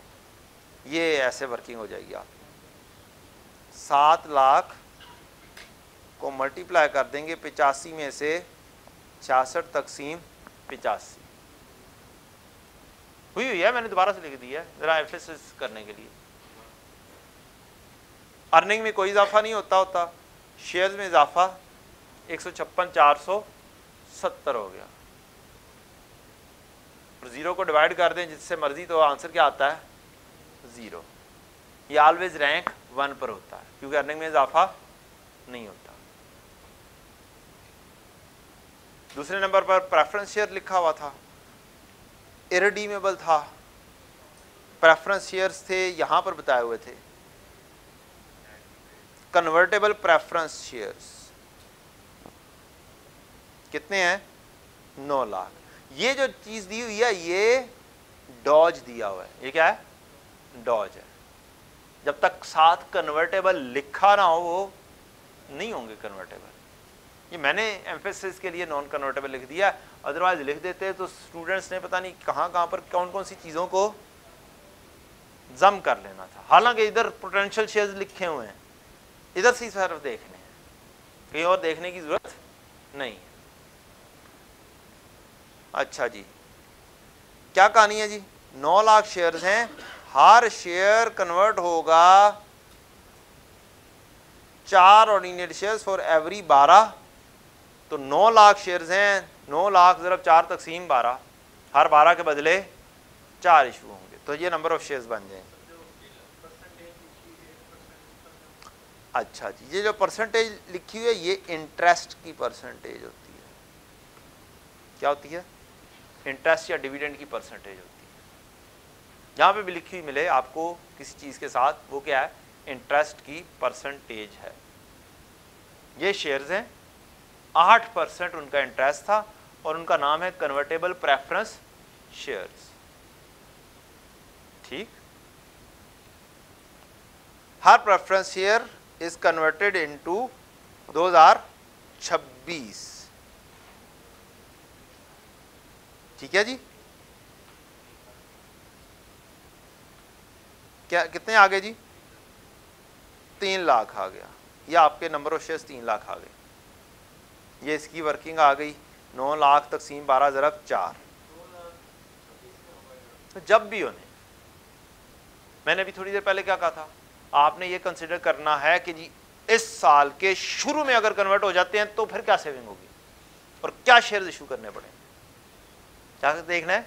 इस साल के शुरू में, यहाँ पे अगर इस साल में इशू है तो जिस तारीख को इशू है उसी तारीख पर कन्वर्ट हो जाएंगे तो फिर क्या सेविंग होगी। वेटेड एवरेज निकाल लेंगे तब। अब तो 12 के 12 महीने, टेंशन नहीं है। क्लियर? ये नंबर ऑफ शेयर्स हो गए और 9 लाख ज़रब 10 फेस वैल्यू 9 मिलियन, 8% क्या आ गया? उसका इंटरेस्ट आ गया। और ये कौन से थे? इरडीमेबल। ये कैसे पता चला ये रिडीमेबल से? जी नहीं, ये ऊपर जो है, ऊपर रिडीमेबल की कहानी दे दी हुई है। ऊपर क्या कहानी दे दी हुई है? रिडीमेबल की कहानी दे दी है। इसका मतलब ये कौन से हैं? रिडीमेबल, इरडीमेबल है, इरडीमेबल, इरडीमेबल। इस चैप्टर में अगर क्वेश्चन में जस्ट प्रेफरेंस शेयर्स लिखा हो तो इसका मतलब है वो इरडीमेबल प्रेफरेंस शेयर्स हैं। ठीक है, नहीं, चैप्टर टू चैप्टर वेरी कर सकती है चीज। इस चैप्टर के क्वेश्चन के अंदर अगर लिखा हुआ है जस्ट प्रेफरेंस शेयर्स तो वो कौन से हैं? इरडीमेबल प्रेफरेंस शेयर्स।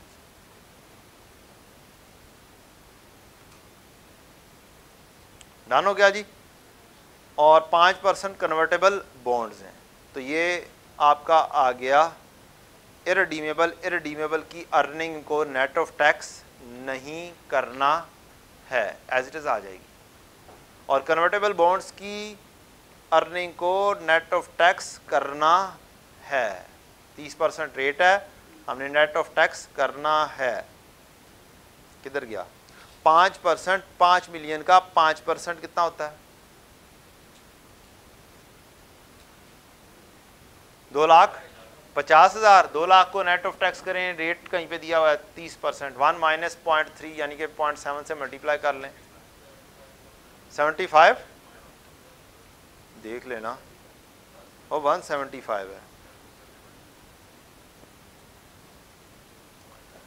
अब आपने क्या काम करना है? अगला काम आपने ये कर लिया, ये कर लिया, तो फिर क्या मालूम करेंगे? Earning per share.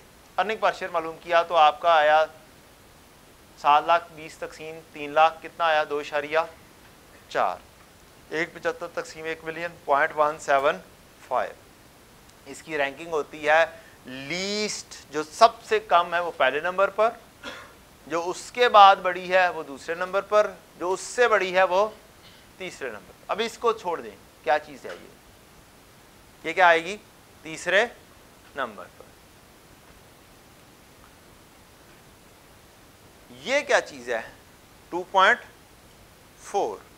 अगर ये ग्रेटर आ जाए आपकी नॉर्मल जो बेसिक अर्निंग पर शेयर है तो ये यहीं पर ही रैंकिंग में से आउट की जा सकती है। अब यहीं पे लिख सकते हैं इट इज एंटी डाइल्यूटिव। सवाल ही नहीं पैदा होता ये डाइल्यूटिव हो, ये यहीं से किक आउट हो सकती है, अगर करना चाहें तो, अदरवाइज क्या होगा, वर्किंग में चली जाएगी, रैंकिंग में आ भी गई, आपको ये चीज़ नहीं भी याद रही तो आगे जाके एंटी डाइल्यूटिव शो हो जाएगी। हम आगे जाके देखते हैं कैसे लिखी जाएगी। इसको हम कह देते हैं कि ये क्या आ गया, तीसरे नंबर पे, लीस्ट पहले और अर्निंग ज़्यादा होगी तो वो दूसरा, उससे ज़्यादा है तो ये तीसरा नंबर आ।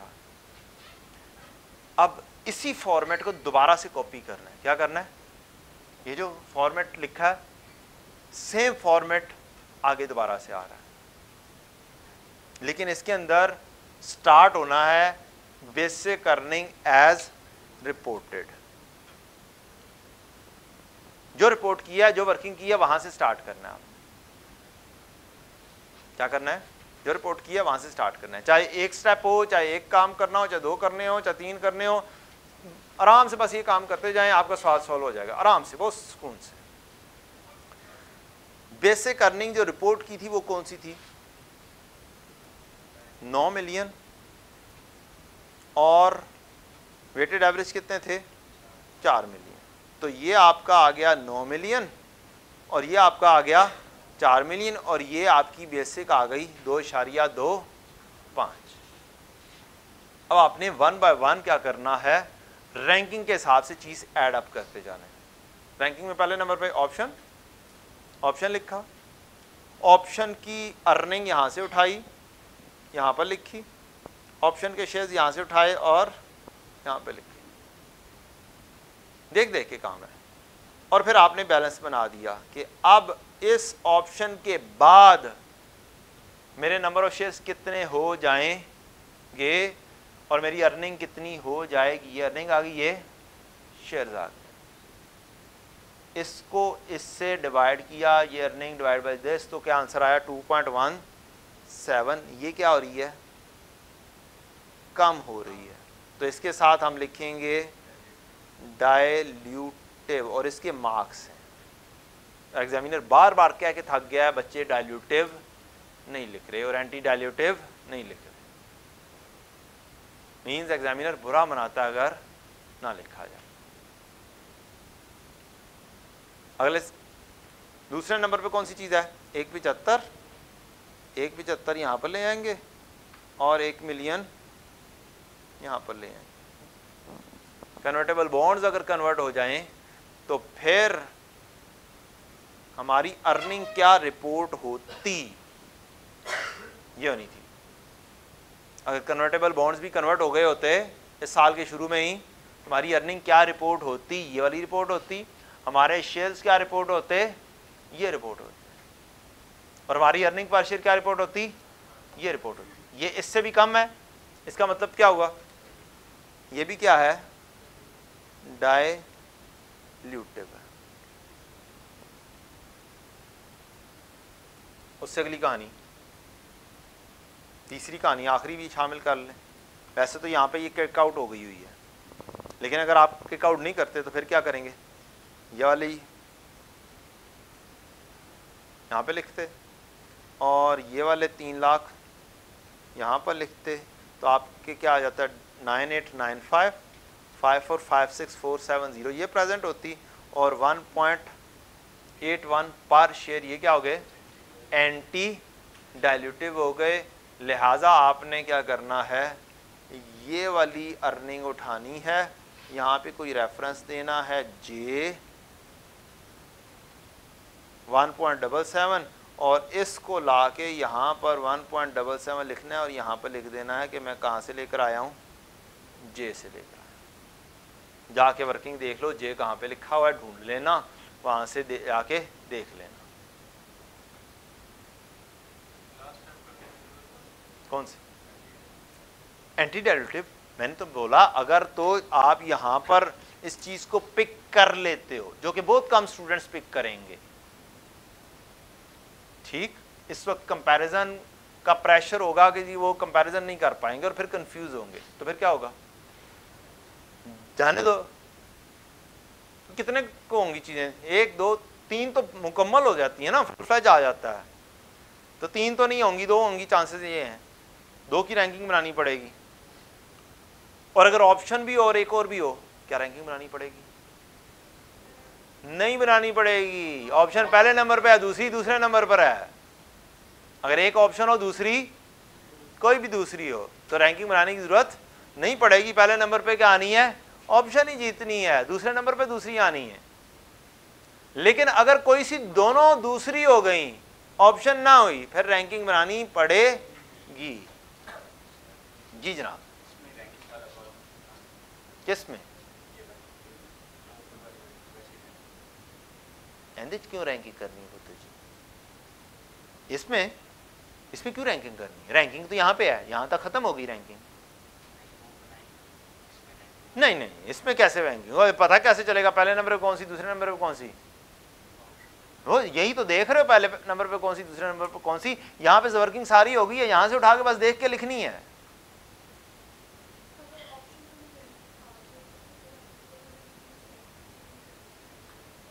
क्या मैं ये कह रहा हूं, अगर ये दो चीजें होती, एक ये और एक ये होती, सिर्फ दो चीजें हैं, तो पक्का पता है कि ऑप्शन क्या है, पहले नंबर पर और दूसरे नंबर पर प्रेफरेंस शेयर। फिर डायरेक्ट यही वाली वर्किंग बनाओ, पहले नंबर पर ऑप्शन लिखो, यही वाली सारे काम जो कैलकुलेशन किया ये यहीं भी करके या किसी वर्किंग के अंदर करके छोड़ दो। हाँ, वो तो निकालने पड़ेंगे। अब फिर वर्किंग अलहदा से बना लो और फिर ले आओ, तो यही वाली वर्किंग बना लेना यार। यहाँ पे वर्किंग करनी है ना ये चीज़, या नहीं करनी? पहली वर्किंग तो करनी है। ABC लिख के कर दो, बेशक डायरेक्टली कर दो, नो प्रॉब्लम।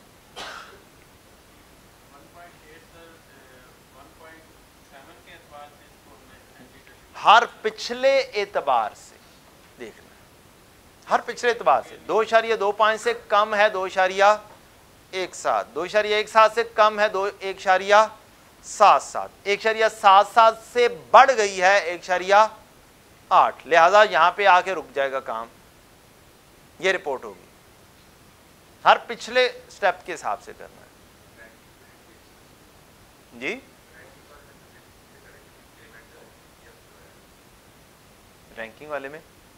रैंकिंग वाले में जस्ट आपने देखना है सबसे कम कौन सी,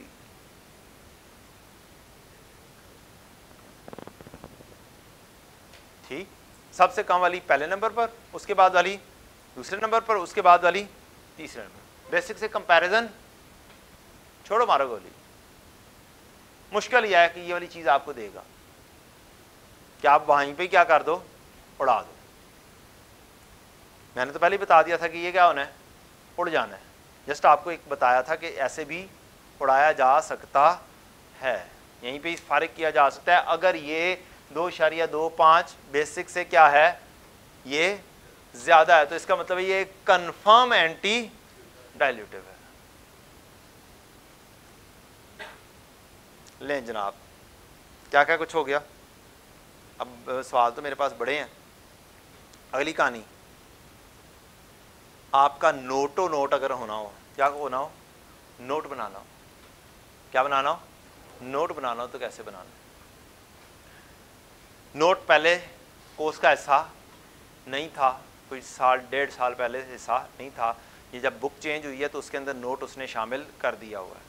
बुक के अंदर एग्जाम्पल भी मौजूद है, नोट भी आपके कोर्स का हिस्सा है, और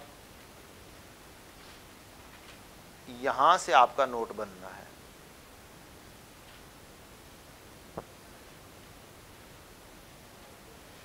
कहां से बनना है? यहां से आपका नोट बनना है। स्टार्ट आप करेंगे, एक ये वाला हिस्सा, एक ये हिस्सा, ये दो हिस्से बनाने हैं बस आप, एज इट इज। क्या करने हैं? As it is statement form में लिखना है आपने बेसिक अर्निंग। उसके अंदर अगर आपका profit after tax less preference dividend कर दें तो भी अच्छी बात है। मैं दिखा देता हूँ, आंसर दिखाता हूँ एक और सवाल का। ये मैंने बनाया हुआ है, ये एक और सवाल बनाया हुआ है, इसका मेरा ख्याल है मैंने नोट भी बना के रखा होगा। यस, ये बनाया हुआ है, ये नोट है, ये अगले सवाल का नोट बना हुआ है। मैंने कहा था यहाँ से बनेगा, ये वाला सवाल भी कर लीजिएगा, रिवीजन में काम आ जाएगा आपके। यहाँ से बनना नोट, ठीक, प्लस यहाँ पर आपकी प्रॉफिट आफ्टर टैक्स कितना है 11 मिलियन, इरेडीमेबल प्रेफरेंस शेयर की वैल्यू कितनी है और ऑर्डिनरी कितनी होगी 10 280। तो आप यहाँ से शुरू करेंगे, profit after tax minus preference dividend to irredeemable preference shares, profit या earning attributable to ordinary shares for basic, वो आ जाएगी 10 280। और उसके बाद कहानी इसके आगे, इफेक्ट ऑफ कन्वर्जन, ऑप्शन की कोई नहीं है, किसकी है कन्वर्टेबल बॉन्ड की है 1.75 और आप पहुंच जाएंगे earning for diluted earning per share. ये ऐसे बनेगा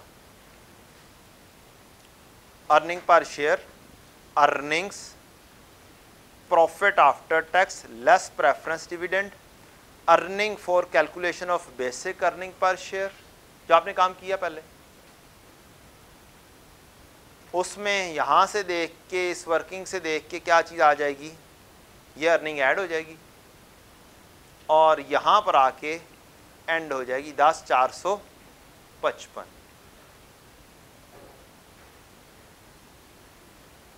effect of conversion of bond net of tax, earning for calculation of diluted earning per share. कहां से शुरू हुई कहां पे खत्म होगी 10 455 पर, जो आपकी एंडिंग पॉइंट है। वेटेड एवरेज का इसी तरह से काम, हमने shares for calculation of basic कितने लिए थे 4 मिलियन ये, और ऑप्शन की कन्वर्जन और दूसरी कन्वर्जन कौन सी है कन्वर्टेबल बॉन्ड्स की कन्वर्जन, 156 जमा करेंगे 1 मिलियन जमा करेंगे, कहां पे एंड हो जाएगा 51 56 470 पर। 4 effect of conversion free shares under options, conversion bonds और 51 56 470। ये आपका नोट बन गया।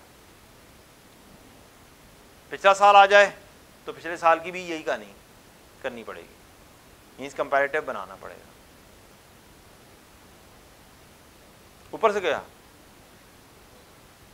सीधा सीधा था, दूसरी दफा किया क्या, चलो जिस भी फॉर्मेट से आपने किया मैं क्या कर सकता हूं, जो वाईकैप में फॉर्मेट दिया हुआ है मैंने वो आपके सामने प्रेजेंट कर दिया है, बनना कहां से है वो मैंने बता दिया है। अगली कहानी, आपको बहुत टाइम आपके पास क्या हो शॉर्ट हो, आपके पास नोट बनाने का टाइम ना हो तो यहां पर ही लिख दो, इसी के ऊपर लिख दो notes to the financial statements. ठीक है, कॉलमर फॉर्म में करो या फिर स्टेटमेंट में फॉर्म में करो। नोट का मतलब क्या होता है प्रेजेंट करना, और यहां पर मेरी तरह से ऐसे क्या बना देना डब्बा बना देना, उन्होंने कहना कि ये डब्बे में के अंदर जो चीजें हैं ना ये क्या है नोट है। असल चीज क्या है एग्जामिनर को बताना कि तुम्हें आता है कि नहीं आता। मैं क्या बोल रहा हूं टाइम क्या है आपके पास शॉर्ट है, मार्क्स अचीव करने हैं 5 8 कर लें आप। अब मुझे क्या पता कितने मार्क्स का वो नोट देगा, 2 लाइनों का नोट हुआ तो मैं क्या करूंगा 3 लाइनों का नोट है सारा। अगर क्वेश्चन ही सिर्फ नोट का आ जाता है तो क्या आपको नोट के अंदर चीजों का पता चल गया? तो पहले नंबर पे लेफ्ट पेज के ऊपर आप क्या बना दोगे नोट का फॉर्मेट बना दोगे, प्रॉफिट आफ्टर टैक्स से शुरू करोगे और जब तक ये वर्किंग नहीं करोगे तब तक नोट फिल नहीं होगा। इस वर्किंग को करना पड़ेगा। 15 मार्क्स मिनिमम इंशाल्लाह, 15 मार्क्स से कम का मुझे जी इंशाल्लाह। मैंने कल बताया था आपको उसके पास कोई चांस नहीं है, रेशो इससे ज्यादा इंपॉर्टेंट नहीं रही, इस चैप्टर से ज्यादा इंपॉर्टेंट नहीं रही। ये वाला chapter earning per share independent they सकता है, IAS 8 के साथ कंबाइन करके दे सकता है, चेंजेस इन इक्विटी के साथ कंबाइन करके दे सकता है, कुछ भी कर सकता है, उसके पास बड़ी ऑप्शंस हैं। तो लिहाजा मेरे नज़दीक ये 15 मार्क्स का आपका पक्का सवाल है ही है, मस्ट क्वेश्चन में से है। टाइम लगाने का मकसद भी यही है कि आपको नोट भी पता चल जाए, आपको बेसिक की भी कहानी सही तरह से पता चल जाए, आपको डाइल्यूटेड की भी सही तरह से पता चल जाए, आपको सारी चीज़ें से एक दफ़ा रिवाइज करवा दूं, आप घर जाके बैठें, जितने पास पेपर हों सारे आराम से कर लें। और कुछ स्टडी टेक्स्ट भी एक मैं अर्ज करता होता हूँ, काली स्टडी टेक्स्ट की एग्जाम्पल्स लाजमी तौर पे एटलीस्ट रीड कर लिया करें।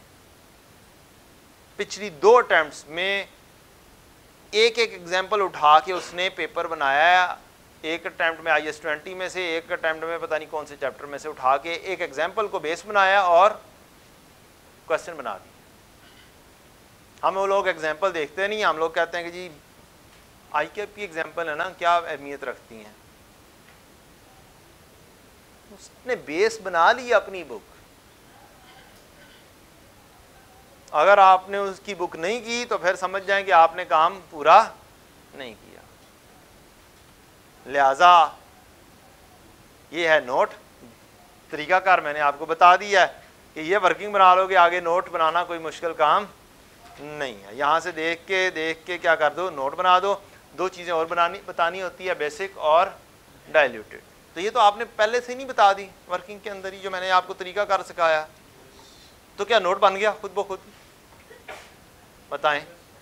ये जो जैसे मैंने तरीकाकार सिखाया आपको, ये वाली चीज़ क्या मैं इसके ऊपर अगर हेडिंग ही बना दूं, फॉर द ईयर लिखने की बजाय क्या लिख दूं, notes to the financial statements, तो आधा नोट ये बन गया। यहां तक नोट हो गया, ठीक। हेडिंग आपने ये बताई, नोट आधा यहां पे बना दिया, इसके बाद की कहानी कर देना। ये सारी चीजें वही तो हैं, शुरू तो यहीं से हुआ है, यहीं से नहीं शुरू हुआ। ये रूटीन की प्रेजेंटेशन भी यही हो गई, नोट बनाना है तो भी यही प्रेजेंटेशन हो गई स्टार्टिंग में, बाकी का काम डाइल्यूटेड के साथ वहां पे कर दें।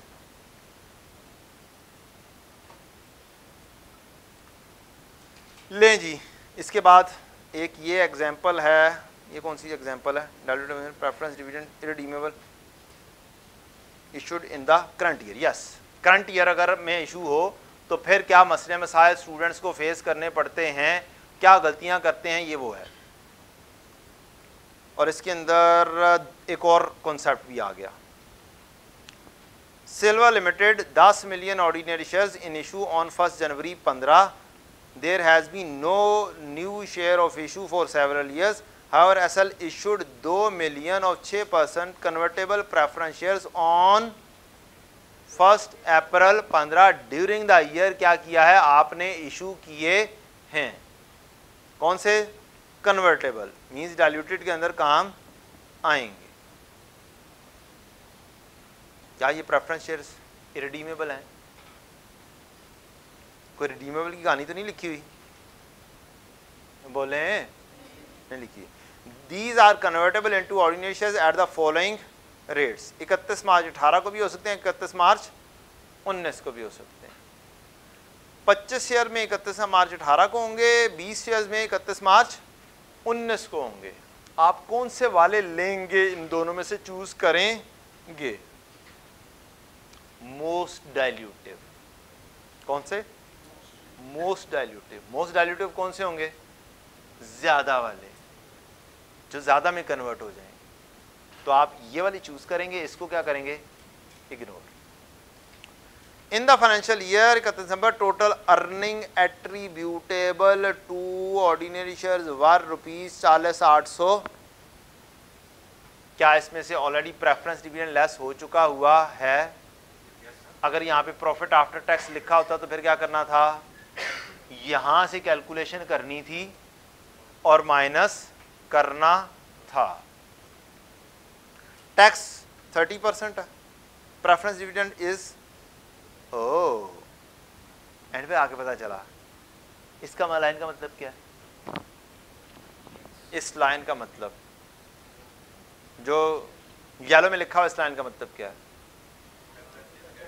Not deductible for tax purpose. मतलब ये हुआ ये टैक्स में बचत नहीं देंगे, ये प्रॉफिट आफ्टर टैक्स में नहीं लिखा जाएगा, ये इररिडीमेबल की तरफ इशारा है। और अगर यहाँ पे लिखा होता डिडक्टेबल, फिर क्या होना था, ये रिडीमेबल हो जाना था। मीन्स ऊपर नहीं पता चला, एंड पर जाके लिखा हुआ है। तो कहीं ना कहीं पे कोई ना कोई इंफॉर्मेशन दी हो सकती है, इस तरह की भी पुट्ठी चीज़ दी हो सकती है। और ये वाली चीज़ें आपको सिर्फ तब पता चल सकती हैं जब आप स्टडी टेक्स्ट की एग्जाम्पल्स पढ़ लें। अब आपने सिर्फ ये वाली एग्जाम्पल पढ़ी होती तो आपको इस लाइन का मतलब अगर ना भी पता होता तो आप पूछ सकते थे किसी से, और फिर आपको पता चल जाना था इस लाइन का मतलब क्या है, या खुद कुछ जजमेंट कर लेते तो भी पता चल जाता शायद। डन। अब इसके अंदर क्या काम करना है, अब इसके अंदर मैंने क्या लिखा हुआ है, रैंकिंग बनाने की जरूरत नहीं है। क्यों? एक बेचारा सिर्फ one and only preference shares हैं जिन्होंने क्या होना है, कन्वर्ट होना है। इंक्रीमेंटल अर्निंग, ये डायरेक्ट वर्किंग हो रही है बेटा। इंक्रीमेंटल अर्निंग कितनी होगी, इस साल में इशू किए हैं 2 मिलियन के 6%, 1 अप्रैल से लेके 31 दिसंबर तक कितनी हुई,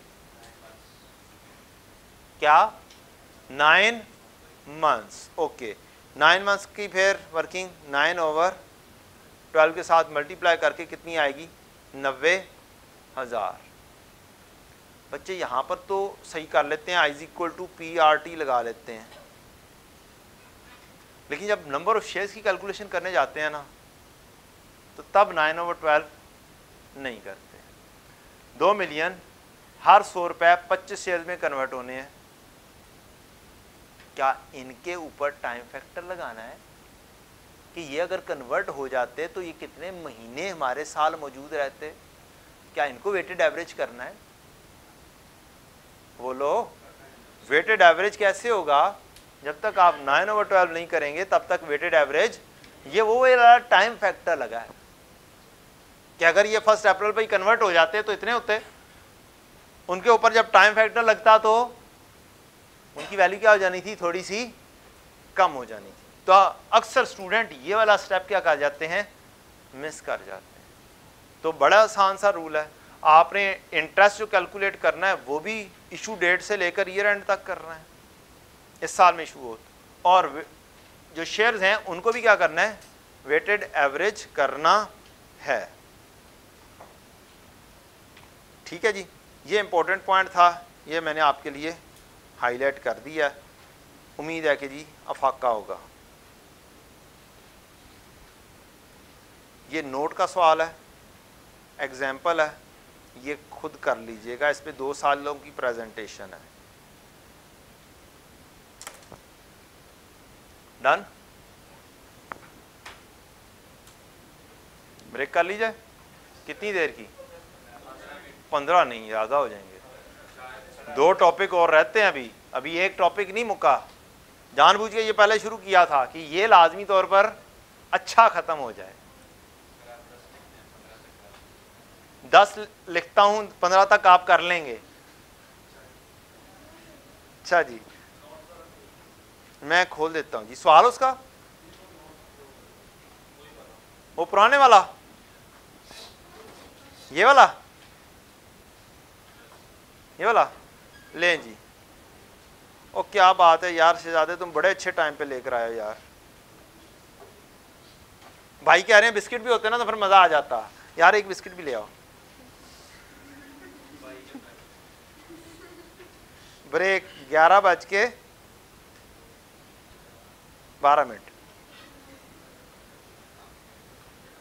15 तक ही शुरू कर पाऊंगा।